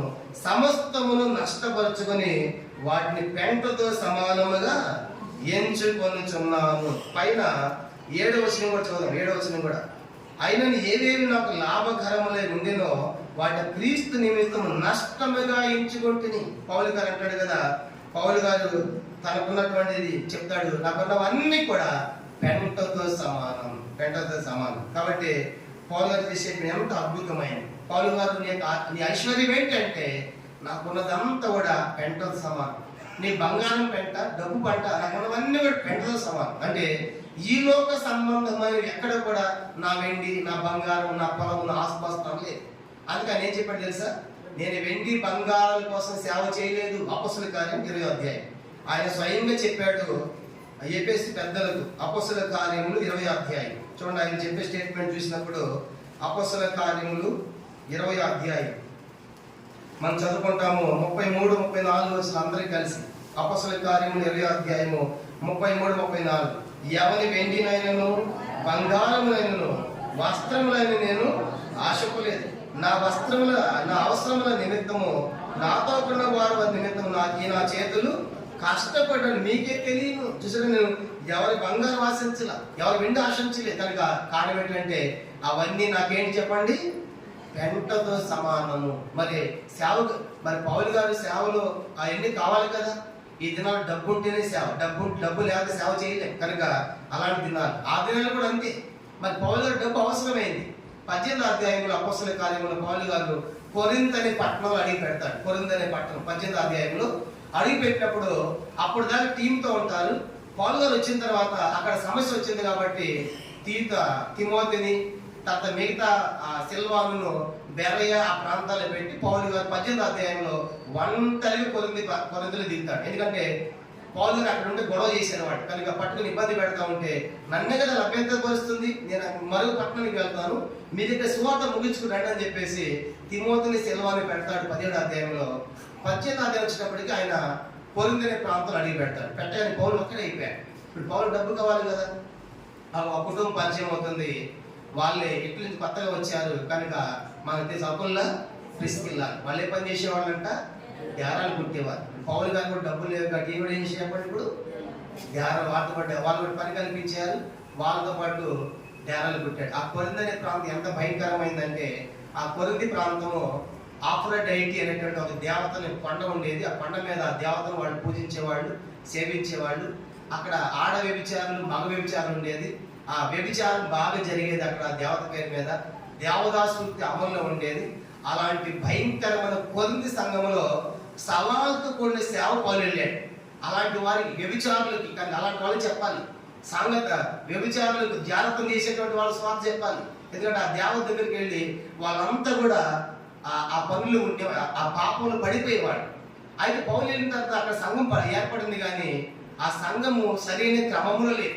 వాళ్ళు ఏం చేస్తున్నారంటే ప్రభు నమ్మిన తర్వాత కూడా మళ్ళీ అదే పాపంలో కొనసాగుతున్నారు. అందరి పత్రిక రాస్తే ఏమన్నాడు తెలుసా, మీలో ఒకరు తన తండ్రి భార్యను ఉంచుకున్నాడు. కొరింథీ పత్రిక, మొదటి కొరింథీ పత్రిక 5వ అధ్యాయం, మొదటి కొరింథీ పత్రిక 5వ అధ్యాయము మొదటి 2 వచనాలు. మొదటి కొరింథీ పత్రిక, మీలో జాగ్రత్త ఉన్నదని వదంతి కలదు, మీలో ఒకడు తండ్రి భార్యను ఉంచుకున్నాడట, అట్టి జాగ్రత్తము అన్య జనులను జరగదు. ఇట్లుండి మీరు ఒప్పుకొచ్చున్నారని ఎంత మాత్రము దుఃఖపడి ఇలాంటి కార్యం చేసిన వాడిని. కానీ ఇప్పుడు ఆ కొరింథు సంఘంలో విశ్వాసులు అయ్యి కూడా మళ్ళీ జాగ్రత్త చేసి మళ్ళీ సంఘంలోకి వస్తున్నారంట. అయ్యో నేను పాపం చేసానే, జాగ్రత్త చేశాను భయం మీకు లేదా? అలాంటి వాడిని వెలివేయరా అని పౌలు పత్రిక రాస్తూ అంటాడు. ఎందుకంటే అదంతా సర్వసాధారణం అయిపోయింది ఆ ప్రాంతం అంతా. అలాంటి వాళ్ళు కొంతమంది విశ్వాసకు వచ్చారు, కానీ ఒక అలవాటు అయిపోయింది, ఆ పాపం అలవాటు అయిపోయింది. అలవాటైపోయి తండ్రి వారిని ఉంచుకోవడం, జాగ్రత్త చేయడం, మళ్ళీ సంఘంలోకి రావడం. అదే పౌలు అన్నాడు, అయ్యో ఈ తప్పు చేశానని భయం మీకు లేదా? అది అంటుండేమో 2వ వచనంలో,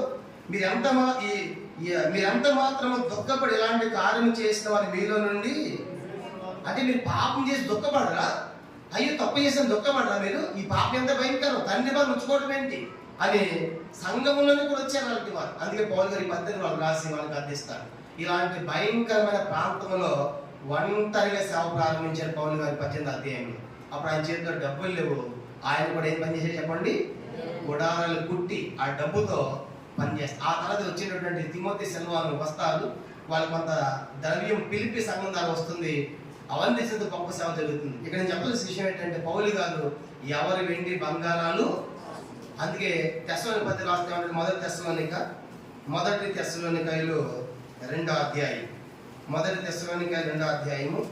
కాబట్టి మనం గమనించామంటే 9వ వచనం, మొదటి తెస్సలోనిక 2:9, అవును సహోదరులారా, మా ప్రయాసమును కష్టమును మీకు జ్ఞాపకం ఉన్నది కదా, మేము మీరు ఎవరికైనాను భారముగా ఉండకూడదని రాత్రి కష్టము చేసి జీవనము చేయొచ్చు. అది అలా చేశాం. కాబట్టి ఎవరు వెండి బంగారం డబ్బు ఆశించలేదు, ఎక్కడి నుంచి ఏమొస్తుందో ఆశించలేదు. కానీ మేము జీవము చేసి కష్టము చేసి మీకు సువార్త ప్రకటించాం. అంటే పౌలు గారు అన్ని అంటాడు, పౌలు గారికి భవిష్యత్ సేవలు ఎన్ని కానుకలు వచ్చినా పౌలు గారికి అవన్నీ ఎట్లా ఇచ్చారు చెప్పండి, ఆయన పెంటతో సమానంగా ఇచ్చారు. ఇంకా పౌలు గారి మనసు ఎంత మంచిదంటే, పౌలు యెరూషలేముకి పోతాడు. యెరూషలేముకి పోయినప్పుడు అక్కడ ఉన్నటువంటి అపోస్తలు కనుక పేతురు గారు, యాకోబు గారు చెప్తారు, అక్కడ యెరూషలేములో ఉన్నటువంటి యూదులైనటువంటి విశ్వాసులు చాలా మంది పేదరికంలో ఉన్నారు, దయచేసి జ్ఞాపకం చేసుకొని చెప్తారు. గలతీయులకు రాసిన పత్రిక 2వ అధ్యాయం. పౌలు గారు యెరూషలేము పోయి పరిచయం అయిన తర్వాత అప్పుడు పౌలు గారికి వాళ్ళు చెప్పిన సంగతి ఏంటంటే, గలతీ పత్రిక 2వ అధ్యాయం నేను చదువుతాను, 8-9 వచనాలు కలిసి ఉన్నాయి, నేను చదువుతాను, దయచేసి గమనించండి. గలతీ పత్రిక 2వ అధ్యాయం 8-9 వచనాలు. అనగా సున్నతి పొందిన వారికి అపోస్తలుడకు పేతురుకు సామర్థ్యం కలిగేసిన వాడే అన్ని జనులకు అపోస్తలుడు నాకు సామర్థ్యం కలిగేసినని వారు గ్రహించినప్పుడు స్తంభములుగా ఎంచబడిన యాకోబు, కేఫ అంటే పేతురు, యోహాను అని వారు నాకు అనుగ్రహపడిన కృపను కనుగొని, మేము అన్ని జనులకు తమ సున్నతి పొందిన వారికి అపోస్తలుగా ఉండవాలని చెప్పి తమలో కార్యవారం అంటకు సూచనగా నాకును బర్నబాకును కుడి చేతిని ఇప్పుడు 10వ వచనం అందరం కలిసి చదవండి. మేము పేదలను జ్ఞాపకం చేసుకున్న వాళ్ళని మాత్రమే వారు కోరి అలాగూ చేయడం నేను ఆసక్తి. కానీ ఇప్పుడు యెరూషలేములో పౌలు గారు కలిసిన తర్వాత చెప్పారు, పేతురు, యాకోబు, యోహానులు అయ్యి ఇక్కడ ఉన్నటువంటి యెరూషలేములో విశ్వాసమైనటువంటి యూదులు పేదరికంలో ఉన్నారు, మీరు వాళ్ళని జ్ఞాపకం చేసుకున్నారు. పౌలు గారు ఆయా ప్రాంతాలకు వెళ్ళినప్పుడు వాళ్ళ కోసం ఫండ్ కలెక్ట్ చేస్తారు, ఫండ్ రైజింగ్ చేస్తారు, చేసి అవంతా పట్టుకుని యెరూషలేము చేస్తారు.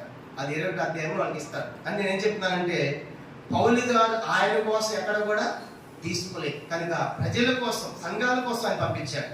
కాబట్టి అంత గొప్ప సేవ, అంత గొప్ప మనసు. ఫిలిప్పీ సంఘం ధనవంతమైన సంఘం, అలాగూ ఆయా సంఘాలు స్టార్ట్ చేసినప్పుడు వాళ్ళ తిమోతిని, సిల్వాను పంపించి, తీతుని పంపించి ఆ పన్నంతా కలెక్ట్ చేసి యెరూషలేము తీసుకొచ్చి యెరూషలేములో అప్పటికే విశ్వాసం అయినటువంటి వారు ఎంతో మంది పేదరికంలో ఉన్నారు. రోమపత్రిక 15వ అధ్యాయం. తనకంటే ఏం చూసుకోలేదు కానీ ఆ పేద వారికి ఇవ్వాలని ఆశ పడుకుంది. రోమపత్రిక 15వ అధ్యాయము 25 నుంచి, రోమపత్రిక 15వ అధ్యాయము 25 నుంచి మనం చదువుదాము. అయితే ఇప్పుడు పరిశుద్ధుల కొరకు పరిచయం చేయొచ్చు. ఏం పరిచయం? అది 26వ వచనం. ఏలనగా యెరూషలేములో పరిశుద్ధుల్లో పేదలైన వారి నిమిత్తము మాసిదోనియ వారు, అకయ వారు చాలా చూశాను కనుక నేను యెరూషలేము పోతాను. ఏం పరిచయం పౌలు కదంటే, యెరూషలేములో పేదలు ఉన్నారు, వాళ్ళ కానుక తీసుకొని పోవాలి నేను. అంత మాత్రమే కాదు, ఆ యెరూషలేము పెంతుకొస్తే రాన చాలా మంది యూదులు వస్తారు, అక్కడ ఆ పండుగ కోసము వాళ్ళకు సువార్త చెప్పాలి. ఈ 2 ఉద్దేశాలతో పౌలు గారు 3వసారి యెరూషలేముకి పోతాడు, 3వ మిషనరీ ప్రయాణంలో. కారణం ఏంటంటే, మొదటిది వాళ్ళు పేదరికంలో ఉన్నారు. వాస్తవానికి యెరూషలేములో యూదుల విశ్వాసం చాలా గొప్పవారండి. ఎందుకంటే 4వ అధ్యాయం మనం చూసినప్పుడు వాళ్ళు ఏం చేశారంట, ఆ సంఘం ప్రారంభం కాగానే వారి ఇండ్లు వారి భూములు అమ్మి ఏం చేశారు చెప్పడం, అవన్నీ కూడా అపోస్తల భారం వేరు వాళ్ళు విశ్వాసం యూదులే. ఎందుకంటే ప్రపంచ దేశానికి వచ్చారు. పేతురు సువార్త చెప్పాడు, వీళ్ళంతా నమ్మారు. నమ్మిన తర్వాత వీళ్ళకి కానుకలకు డబ్బు కావాలి కాబట్టి లోకంలో ఉన్నటువంటి యూదులే, యెరూషలేము లోకంలో ఉన్నటువంటి యూదులు వారి భూములు వారి ఇండ్లు అమ్మి అపోస్తలులు పెట్టినప్పుడు వీళ్ళందరూ ఏం చేశారంటే ఎవరికేం కావాలో పంచి పెట్టారంట. అపోస్తలుల కార్యములు మనం గమనించామంటే 4వ అధ్యాయం 34వ వచనం. అపోస్తలుల దానికంటే ముందు 2వ అధ్యాయం కూడా మాట్లాడదాము. 2వ అధ్యాయం 44వ వచనం. అపోస్తలుల కార్యం 2:44. విశ్వసించిన వారందరూ ఏకముగా కూడి తమ కలిగినంతయు సమిష్టిగా ఉంచుకొనిది. 45 కూడా. ఇది కాక వారు తమ చరచరాస్తులను అమ్మి అందరికీ వారు రకరకాలది పంచి పెట్టింది. చూసారా కమెంట్. ఇప్పుడు పైన సంఘం ప్రారంభమైన 2వ అధ్యాయంలో 3,000 మంది రక్షణ పొందారు. 44 వచ్చిన వాళ్ళు రక్షణ పొందినటువంటి 3,000 మంది ఎవరంటే ప్రపంచ దేశాల నుంచి వచ్చిన యూదులు. అక్కడటువంటి వాళ్ళు కాదు. వాళ్ళందరికీ డబ్బు కావాలి కాబట్టి ఇప్పుడు లోకంలో ఉన్నటువంటి విశ్వాసం యూదులు ఏం చేశారంటే వాళ్ళ స్థిరాస్తులన్నీ అమ్మి వాళ్ళకి ఇచ్చారంట. 4వ అధ్యాయం 34 వచ్చిన. భూములైనను ఇండ్లైనను వాటిని అమ్మి వెల తెచ్చి పెడుచు వచ్చేది. వారి ప్రతి వానికి వారి అక్కడ కొలది పంచిపెట్టి అట్లా చూసుకున్నారు. ఇక్కడ తలంపు ఏంటంటే మొదటి సంఘము ప్రారంభ సంఘములో విశ్వాసం యూదులకు సహాయం చేసింది ఎవరు చెప్పండి? లోకంలో ఉన్న యూదులైన విశ్వాసులు. ఇప్పుడు వాళ్ళకేం కలిగింది? పేదరికం వచ్చింది. ఇప్పుడు వాళ్ళకేం వచ్చిందంట? ఒకప్పుడు వీళ్ళు సహాయం చేసిన వాళ్ళే. ఇప్పుడు పేదరికం వస్తుందంటే అన్యుల దేశాల సంఘాలు ఏర్పడ్డాయి. ఫిలిప్పి, మాసిదోనియా ప్రాంతాలు. పౌలు గారు వెళ్ళి వాళ్ళందరూ చెప్పి వాళ్ళకి పంటలు చేసి వీళ్ళని తీసుకొస్తున్నాడు. చేసినటువంటి యూదుల విశ్వాసం. అంటే పౌలు గారు తన జీవితంలో ఇచ్చే స్టేట్మెంట్ ఏంటంటే నాకు కలిగిన సమస్తం నష్టముగా, అంటే తనకంటూ ఏం తీసుకోవాలి, తనకంటూ ఏం సంపాదించుకోలేదు కానీ పేదలైనటువంటి వాళ్ళకి సంఘాల కోసం పెట్టినట్టు మనం చూస్తాము. ఇది 2వ స్టేట్మెంట్. మొదటి స్టేట్మెంట్ ఏంటంటే పౌలు గారిని డబ్బు ఏంటంటే నేను ఇలాంటి డబ్బు ఎంతో చూశాను కాబట్టి డబ్బు అనేది నాకు ఇదేంత సమానం చెప్పండి? పెంటతో సమానం. చాలా మంది డబ్బుకి ఎంత విలువ చేస్తారు? డబ్బు కూడా చదువుకుంటారు కళ్ళకి. కొంతమంది డబ్బు కూడా ఎంత విలువ. పౌలు గారు అంటాడు పెంట అంటాడు. చూసారా? అది మొదటి స్టేట్మెంట్. 2వది ఏమంటాడు? పౌలు గారు మరి మీ బలం ఏంటి అన్నాడు. చూడు 2వ కొరింథీ పత్రిక 12వ అధ్యాయం. ఇవన్నీ కూడా వెలుగును చూసినప్పుడు జరిగే కార్యాలు. 2వ కొరింథీ పత్రిక 12వ అధ్యాయము 10వ వచనం. తన బలము గురించి ఆ స్త్రీలను చూసిన తర్వాత 2వ కొరింథీ 12:10 నేను ఎప్పుడు బలహీనుడను అప్పుడే బలవంతుడను కనుక క్రీస్తు నిమిత్తము నాకు కలిగిన బలహీనతల్లోను నిందల్లోను ఇబ్బందుల్లోను హింసల్లోను ఉపద్రవంలోను సంతోషించుచున్నాను. చూసారు కాబట్టి పౌలు గారు అంటాడు, పౌలు గారు నీ డబ్బు ఏంటంటే నా డబ్బంతా పెంట అన్నాడు. మరి నీ బలం ఏంటి అన్నాడు. చెప్పండి మన బలం ఏంటి చెప్పండి? చాలాసార్లు మనం నేను కలిస్తే బస్తే ఎంత వస్తుంది మా బలం కదా. 2 లూజ్ మోషన్స్ అయినాయి అంటే మనం బౌస్ట్ అయిపోయింది కనుక ఈ బలం కాదు. పౌలు గారు అంటాడు నా బలము నేను ఎప్పుడు బలహీనను అప్పుడే బలవంతుడు. అంటే నా బలము క్రీస్తే అని ఫిలిప్పి 4:13 నన్ను బలపరచు అనేది నేను సమస్తమును కాబట్టి నా బలము దేవుడే. అందుకే దావీదు అంటాడు కదా యెహోవా నా బలమా. చూసారా? యెహోవా నా బలం కాబట్టి దేవుడే మనకు బలం. పౌలు గారికి కూడా దేవుడే బలం. అందుకంటాడు నేను ఎప్పుడు బలహీనో అప్పుడే బలవంతుడను. కాబట్టి బలం విషయంలో కూడా బలము నాది కాదు అన్నాడు. కానీ ఐశ్వర్య విషయంలో పెట్టన్నాడు. బలం విషయంలో నేను చాలా బలహీనుడను. చూడండి మనం ఏం చెప్పాలి చెప్పండి? మనం కూడా చాలా మంది ఆ బలమేంటి తెలుసు అంటారు. అలా చెప్పకూడదు. కానీ అలా చెప్పామంటే 2 లూజ్ మోషన్స్ అయితే అయిపోయింది నీ బలం. అది చెప్పకూడదు. కానీ పౌలు లాగే మనం కూడా నీ బలం ఏంటంటే నేను చాలా బలహీనుడు అని చెప్పాలి. కానీ భౌతికంగా శారీరక బలం ఉండొచ్చు, బాగా శక్తి బలం ఉండొచ్చు. కానీ ఆత్మీయ బలం ఏంటి? చాలాసార్లు అడుగుతున్నా బ్రదర్ ప్రైజ్ లాడ్ అంటే ప్రైజ్ లాడ్ బాగుందంటే చాలా బాగున్నాం అంట. తర్వాత ఎట్లా బాగున్నారంటే ఎంత బాగున్నామంటే మా అబ్బాయి అమెరికాలో, మా అమ్మాయి ఆస్ట్రేలియాలో, ఎన్ని ఫ్లాట్లు, ఎన్ని ఇండ్లు, ఎన్ని బిల్డింగ్ కట్టే కనుక చాలా బాగున్నాం బ్రదర్ అంట. ఇవన్నీ భౌతికమైన బలాలు. సంతోషం. 2వ ప్రశ్న అడగండి, ఆత్మీయంగా ఎట్లా ఉన్నారు అడగండి. ఆత్మలో ఎలా ఉన్నారు అడగండి. అప్పుడేమన్నా చెప్పండి. ఆత్మలో అయితే చాలా నెలైపోయింది. అప్పుడా ప్రార్థన చేయట్లా, అప్పుడా స్వార్థ చేయట్లా, అప్పుడా మందిరానికి రావట్లా. కనుక భౌతికంగా బాగుంది కానీ ఆత్మలో చల్లారిపోయింది. చూసారా, ప్రాముఖ్యమైనది ఆత్మ కదా. చూడండి, యోహాను పత్రిక, యోహాను రాసిన 3వ పత్రిక అనుకుంటాను. చూడండి ఏమంటాడంటే, యోహాను రాసిన 3వ పత్రిక 2వ వచనం. అందరూ చదువుదాం. యోహాను రాసిన 3వ పత్రిక 2వ వచనం. ప్రియుడా, నీ ఆత్మ వర్ధిల్లుచున్న ప్రకారము నీవు అన్ని విషయంలో వర్ధిల్లుచు సౌఖ్యం ఉండవాలని కోరుచున్నాను. కానీ దేనికి వర్ధిల్లాలి? మొట్టమొదట ఆత్మ వర్ధిల్లాలి. నువ్వు ఆత్మలో వర్ధిల్లాలి, తర్వాత మిగతా వాటిలో వర్ధిల్లాలి. చూసారా, కాబట్టి మనకంతా ఉల్టా ఉంటుంది. అన్ని బాగుంటాయి, ఆత్మీయంగా చల్లారిపోతాం. సంఘ ప్రార్థనకు రాము, ఉపవాస ప్రార్థనకు రాము, మందిరానికి రాము. కనుక ఎట్లా మనం ఆత్మీయంగా వర్ధిల్లుతాము? కాబట్టి ఈ మధ్యన ఆలోచించాలి. పౌలు గారు అంటాడు కదా, ఆత్మలో మనం వర్ధిల్లాలి, మిగతావన్నీ తర్వాత. కానీ పౌలు గారు ఇచ్చే స్టేట్మెంట్ మొదటిది చూసాం కదా, నాకున్న డబ్బంతా కూడా పెంటతో సమానమే. రెండోది ఏమన్నాడు పౌలు, నీ బలం ఏంటంటే, నీ బలం ఏంటి? నేను చాలా బలహీనుడును. నిజంగా పౌలు గారు జబ్బులు కూడా ఉన్నాయి, కంటి జబ్బులు కూడా ఉంది, నేను అనారోగ్యాలు కూడా పౌలు గారికి ఉన్నాయి. అయినప్పటికీ కూడా అందుకే ప్రార్థన చేశాడు కదా. పౌలు గారి దేహంలో ఏముందంట? ముళ్ళు ఉంది. కనుక ముళ్ళు ఉండి ఎవరు ప్రార్థన చేశాడు? ముమ్మారు చేశాడు. 3 సార్లు ప్రార్థన. ఏమని? ప్రభా, ఈ ముళ్ళును ఎంత గొప్ప సేవ చేసినా తొలగించవచ్చు కదా దేవుడు. ఆయన పక్షపాతి దేవుడు. ఎంత అన్యాసం అనుకుంటాం మనం, కానీ దేవుడు ఏమన్నాడు? ఆయన పక్షపాతి కాదు, అన్యాసం. పౌలు ఈ ముళ్ళు అలాగే ఉంటది, కానీ అది జయించే దాని పరిపూర్ణమైన నా కృపను నీకు ఇస్తాను. అప్పుడు 2 ముళ్ళు పెట్టి ప్రభా అనాలి. ఎందుకంటే ఎన్ని ముళ్ళు ఉంటే అంత శక్తి వస్తుంది, కానీ ఒక ముళ్ళేగా. అంటే ఇప్పుడు ఆ ప్రశ్న ఏంటంటే, ప్రభు దినదినం పరిపూర్ణమైన శక్తి ఇస్తున్నప్పుడు ఎన్ని ముళ్ళు ఉంటే మనకేమైంది? కాబట్టి అందుకే కూడా ప్రార్థన చేస్తాడు. లోకాసు 2వ అధ్యాయంలో, తండ్రి నీ చిత్తమంతా ఈ గిన్నె నా ఇద్దరి నుండి తొలగించు అంటాడు. గిన్నె తొలగిపోయిందా? ఆయన సంపూర్ణమైన మానవుడు, సంపూర్ణమైన దేవుడు. ఇప్పుడు సంపూర్ణమైన మానవుడిగా తండ్రి తొలగించి అన్నాడు. మళ్ళీ వెంటనే సంపూర్ణమైన దేవుడిగా నా చిత్తము కాదు నీ ఇష్టమైతే చేయన్నాడు. అప్పుడు ఆ గిన్నె తొలగిపోలేదు. అక్కడ రాయబడిన 43వ వచనంలో, లోక 2:43లో, పరలోకంలో ఒక దూత వచ్చి ఆయన ఏం చేసిందంట? బలపరిచి. దేనికోసము? సిలువకి వెళ్ళడానికి, ఆ గిన్నె తాగడానికి బలపరిచింది. అంటే కొన్నిసార్లు మన ప్రార్థనలకు జవాబులు రాకపోవచ్చు, సమస్యలు తొలగిపోవచ్చు, కానీ కొన్నిసార్లు అయినప్పటికీ కూడా దినదినమో జీవితం ఏమైతే చెప్పండి, కృపనిస్తాడు. అది చాలు. ప్రభా, ఈ సమస్య పోకపోయినా నీ కృప ఉంటే చాలు, నీ శక్తి ఉంటే చాలు అని దాని మీద ఆధారపడేవాడే క్రైస్తవుడు. మనం ఎట్లాంటి వాళ్ళమంటే, ఈ ముళ్ళు తొలగిపోలేదుగా, రేపు ఆ దేవుడికి నేను రానిపో, వాకి చదువు మంత్రిగా మానేస్తా అంటారు. వాళ్ళు అట్లాంటి కాదు. కాబట్టి దినదినం కూడా ఆయన శక్తి ఇచ్చినప్పుడు ఏదంటే ఏమవుతుంది. కానీ అందుకని పౌలు గారు ఇచ్చిన మొదటి స్టేట్మెంట్, పౌలు గారు మీ ధనం ఏంటంటే, నా ధనం వెండి బంగారం అంతా కూడా ఆ పెంటతో సమానం అన్నాడు. మరి నీ బలము ఏంటంటే, నేను చాలా బలహీనున్నాడు. ఇంకో మాట చెప్పి నేను ముగిస్తాను. 3వది, మరి నీ చదువు ఏంటి? కనుక నీ చదువులో నీ స్థానం ఏంటంటే ఏమన్నాడు చూడండి. 2 కొరింథీ పత్రిక 5వ అధ్యాయం. 2 కొరింథీ పత్రిక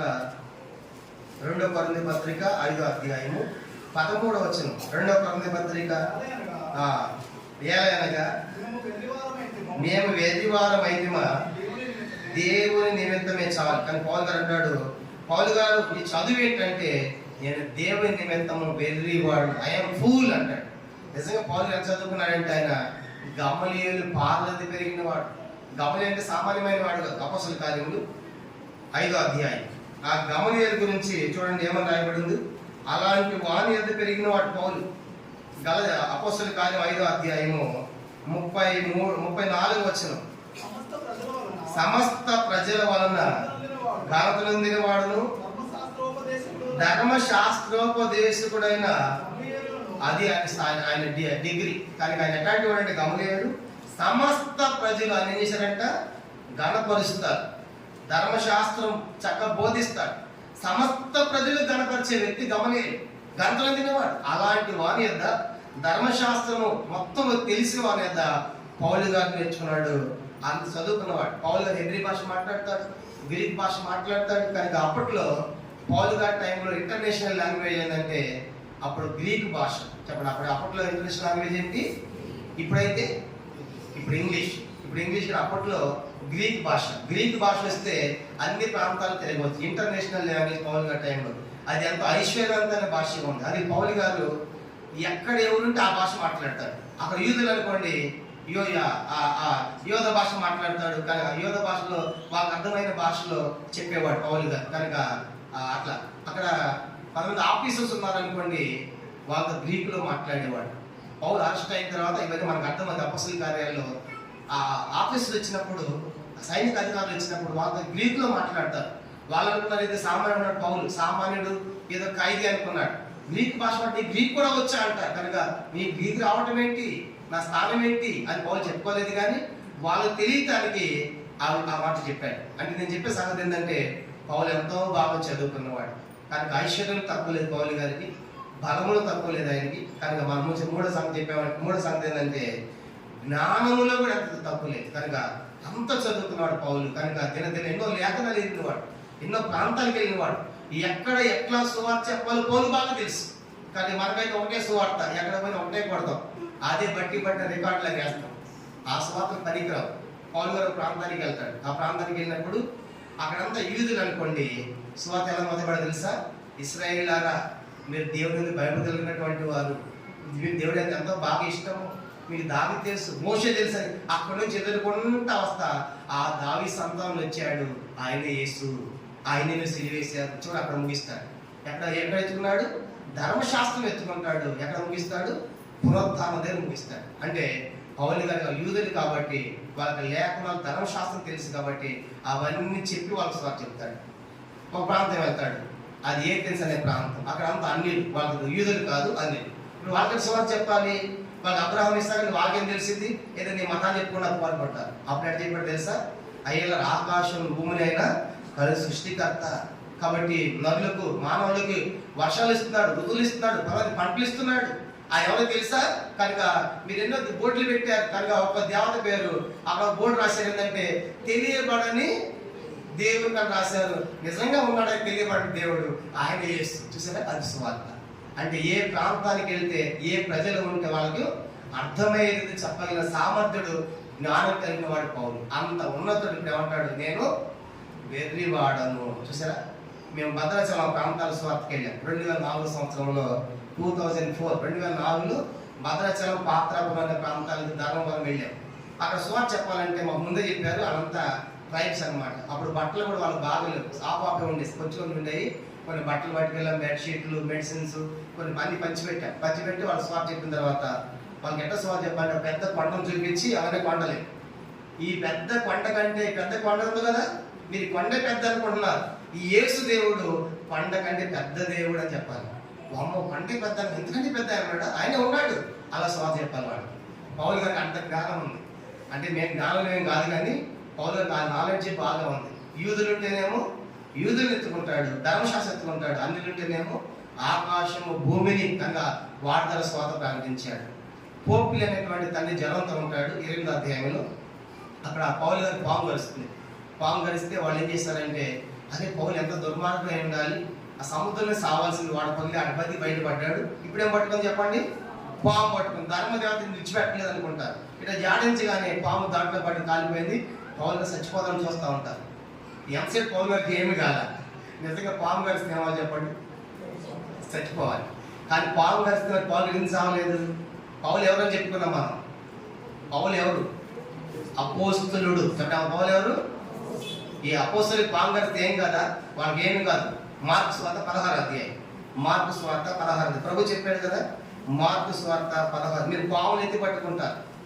మార్కు స్వార్త 16వ అధ్యాయము మనం గమనించామంటే, మార్కు స్వార్త 18వ వచనం. పాములను ఎత్తి పట్టుకొందరు, మరణకరమైన ఏది త్రాగినదో అది వారు కాని చేయదు. రోగుల మీద చేతులు ఉంచినప్పుడు అందుదని ఎవరితో చెప్పాడు? అపోస్తలులు చెప్పాడు. ఎవరు చెప్పాడు? ఆ మొత్తం కానీ యూట్యూబ్లో పావులు ఎత్తుకున్నాడు, మొత్తం కలిసి వచ్చాడు. కనుక నువ్వు అపోస్తలువా? ఈ వాక్యం అందరికి ఆపాదిస్తే ఈ వాక్యం అపోస్తలు చెప్పాడు. అపోస్తలు అందుకే చేరసాలు వేసిన వాళ్ళు బయటకు వచ్చారు. దూతలు విడిపించి అద్భుతాలు అపోస్తలుకి ఇవ్వబడి ఇవన్నీ కూడా ఆ యొక్క అధికారం పౌరు అపోస్తలుకి ఇచ్చారు. అది ఇప్పుడు పౌరు అపోస్తలు కాబట్టి పాము గరిసిన ఏం కాలేదు, పౌలు గారు చనిపోవాలి. 8వ అధ్యాయం అపోస్తలులు గారు. అప్పుడు అందరూ అనుకుంటారు, అమ్మాయి ఒక దేవతలాగా ఉన్నాడు అని అనుకుంటారు. కనుక మనం కూడా అట్లాంటి వాళ్ళమే. రెండు నాలుగులు ఉంటాయి.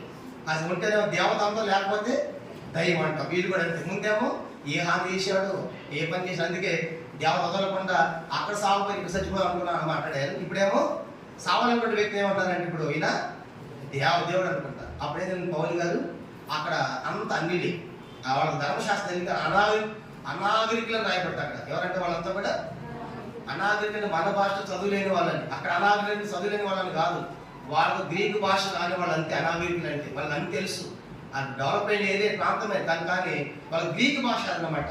ఆ దినాల్లో గ్రీకు భాష రాని వారిని ఏమనేవాళ్ళు అనాగరికులు అంటారు. ఈ దినాల్లో ఇంగ్లీష్ రాకపోతే ఎట్లా ఉండదు. మాకు ఇంగ్లీష్ బాగా మాట్లాడేవాళ్ళ ముందు ఇంగ్లీష్ లేని వాడు ఎట్లా ఉంటాడు చెప్పండి, ఒక అనాగరికుల్లాగా అట్లా అన్నమాట ఆ దినాలు. అది పౌలు గారు ఆ తర్వాత ఆ చరిత్రలో ఏం చేస్తారంటే వాళ్ళు స్వస్థపరుస్తారు. అప్పుడు ఏం చేస్తారు, ఆ తండ్రిని కూర్చోండి, మా 2 రోజుల పెట్టి కూర్చోండి, లోపల సిస్టర్స్ లోపల అంటే పెద్ద కూర్చోండి.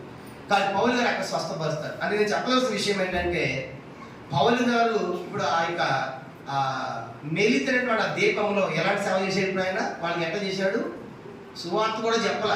ఇప్పుడు వాళ్ళంతా దేనికి మారుంటారు చెప్పండి, ఆ పాము కలిస్తే సావలేదు ఒకటి, రెండోది ఆ కోపం తండ్రి ఏమైపోయాడు, జ్వరం పీడితుడయి బతికాడు. ఆ జ్వరం అంటే దాదాపుగా 3 నెలలు ఉంటుందంట. దాన్ని మాల్టా ఫీవర్ అంటారు. ఇప్పుడు మెలితే దీపం అది ప్రస్తుతం దాన్ని మాల్టా అని పిలుస్తారు ఆ ప్రాంతాన్ని.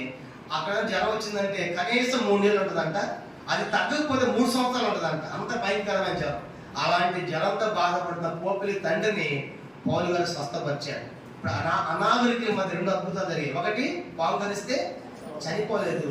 3 నెలలు 3 సంవత్సరాల జ్వరం ఏమైపోయింది, తగ్గిపోయింది. వాళ్ళు ఏం సువార్త చెప్పాల, కానీ ఆ ప్రభుని నమ్మారు. అంటే పౌలు గారి నాలెడ్జ్ చూడండి. కనుక అనాగరికుల మధ్య అద్భుతాలు చేయాలి, అన్యుల మధ్యేమో ఆకాశం భూమిని పెట్టి సువార్త చెప్పాలి, యూదుల మధ్య ఏమో ధర్మశాస్త్ర సువార్త చెప్పాలి.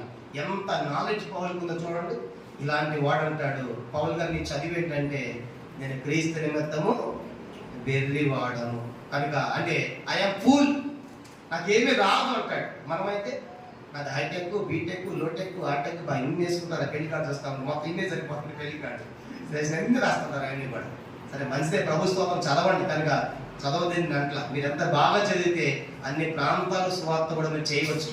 ఎన్ని భాషలు నేర్చుకుంటే అన్ని ప్రాంతాల భాషల స్వార్థ చెప్పవచ్చు. కానీ పౌలు గారు ఏమన్నా అన్ని వచ్చిందంటే ఏమన్నా చెప్పడం, మనము ఐఎమ్ ఫూల్ ప్రభా, నువ్వు నేర్పించని చెప్పాలి. కొన్నిసార్లు మనకు భాషలు వచ్చినా మన మంతలు అక్కడ పారు మన స్వార్థ. ఎందుకు, భౌతికంగా చెప్పిన అక్కడ కార్యం జరగదు.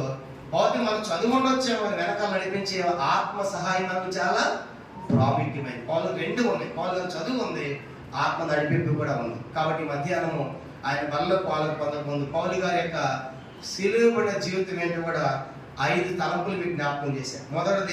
మొదటి స్టేట్మెంట్ సిలువ గురించి ఏమన్నా చెప్పండి, సిలువ ద్వారానే సువార్త రక్షణ, నశించేవారు వెళ్తాను కానీ రక్షించబడేవారు దేవుని శక్తి అన్నాడు. రెండో స్టేట్మెంట్ ఏమన్నాడు, ఆ సిలువ తప్ప మరి దేనిని నేను ఎరగలన్నాడు. మూడోది ఏమన్నా అంటే, ఆ సిలువ ఏంది నా యొక్క అతిశయం అన్నాడు.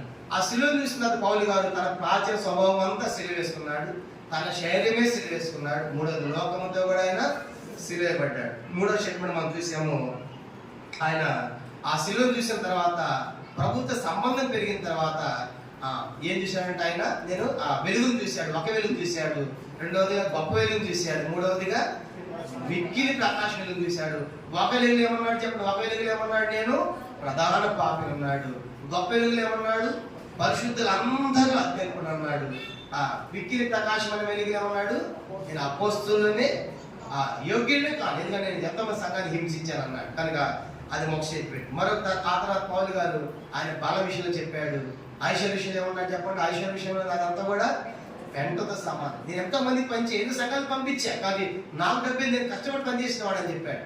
తర్వాత నీ బలం ఏంటంటే నేను చాలా బలహీన అన్నాడు. తర్వాత నీ చదువు ఏంటంటే నేను గమగది పాదలు పెట్టి పుట్టి పెరిగాను అని చెప్పి హైటెక్ బీటెక్ చెప్పలేదు. నేను క్రీస్తు నిమిత్తము వెర్రి వాడను అన్నాడు. చూసారు, ఇవన్నీ పౌరుకి ఎలా సాధ్యమయ్యాయంటే, పౌరుకి ఎలా సాధ్యమైనంటే పౌలు గారిలో ఆ వెలుగు దినానికి కూడా అధికమైంది. సిలువను రుచించాడు.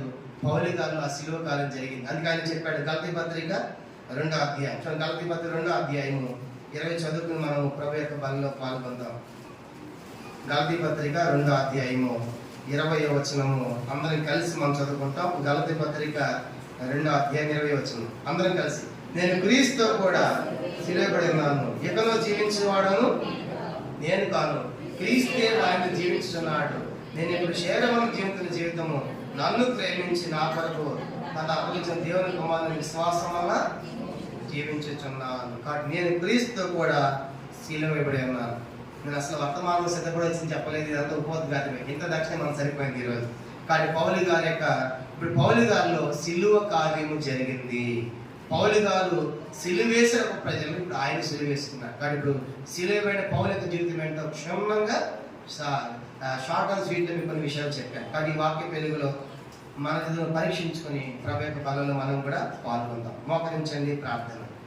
ఈ వాక్య వెలుగులో ప్రభు దర్శించి సంధించే వేళ మీరు మనతో మాట్లాడి ఉంటుండగా మనం కూడా పౌలాలు చెప్పగలమా, నేను క్రీస్తుతో కూడా సిలువ వేయబడి ఉన్నాను, ఇంకా నువ్వు ఆ సిలువను చూడాల, సిలువను చూసి నవ్వుతూ ఉన్నావు, ఇంకా రక్షణ పొందలేదు. దేవుడు నీతో మాట్లాడుతున్నాడు ఈ మధ్యాహ్నం. ఆ సిలువ నశిస్తున్న నీకు వెరితనం కనబడుతుందేమో, కానీ దేవుని శక్తి. ఇంకా రక్షణ పొందకపోతే ఈ మధ్యాహ్నమైన రక్షణ పొందని వారు ఆ సిలువ చూడండి, ప్రభు నీకు రక్షణ ఇస్తాడు. దాన్ని తప్ప మరి దేన్ని చూడవద్దు, ఆ సిలువను అతిశయించండి. అంత మాత్రమే కాదు, మీ ప్రాచీన స్వభావం కూడా, మీ పాపం కూడా సిలువేసుకోండి. మన శరీరం కూడా సిలువేయబడాలి, లోకంతో కూడా మేము వేరే సిలువేసుకోవాలి. అప్పుడు దేవుని పెట్టబోతాం. అలాగ చేయబడిన మనము వెలుగులోకి వచ్చామా?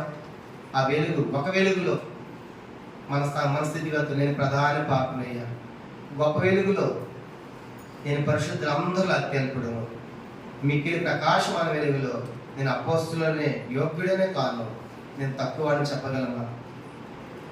బల విషయంలో పౌరులాగా ప్రభా నేను బలహీనయ్యా, ఐశ్వర్య విషయంలో పెంట, చదువు విషయంలో వెర్రివాడు. అందుకే ఇరిమియా 9:8 అంటాడు, జ్ఞాని తన జ్ఞానాన్ని బట్టి, ఐశ్వర్యం తన ఐశ్వర్యాన్ని బట్టి అతిశయింపకూడదు. కనుక శౌర్యుడు తన శౌర్యాన్ని బట్టి అతిశయింపకూడదు. భూమి మీద పొందుతున్న దేవుని బట్టి మనం అతిశయించాలి. కాబట్టి మధ్య వాక్య వెలుగులో పౌలు లాంటి సిలువ నాలో లేదు ప్రభా. పైకి సిలువలు ఉన్నాయి, హృదయంలో సిలువ లేదు. దయతో క్షమించు, ఈ సిలువను జరిగించని ఒక మంచి తీర్మానం చేసుకుని ప్రభు యొక్క బలంలో మనం పాల్గొంటాం. ప్రార్థన.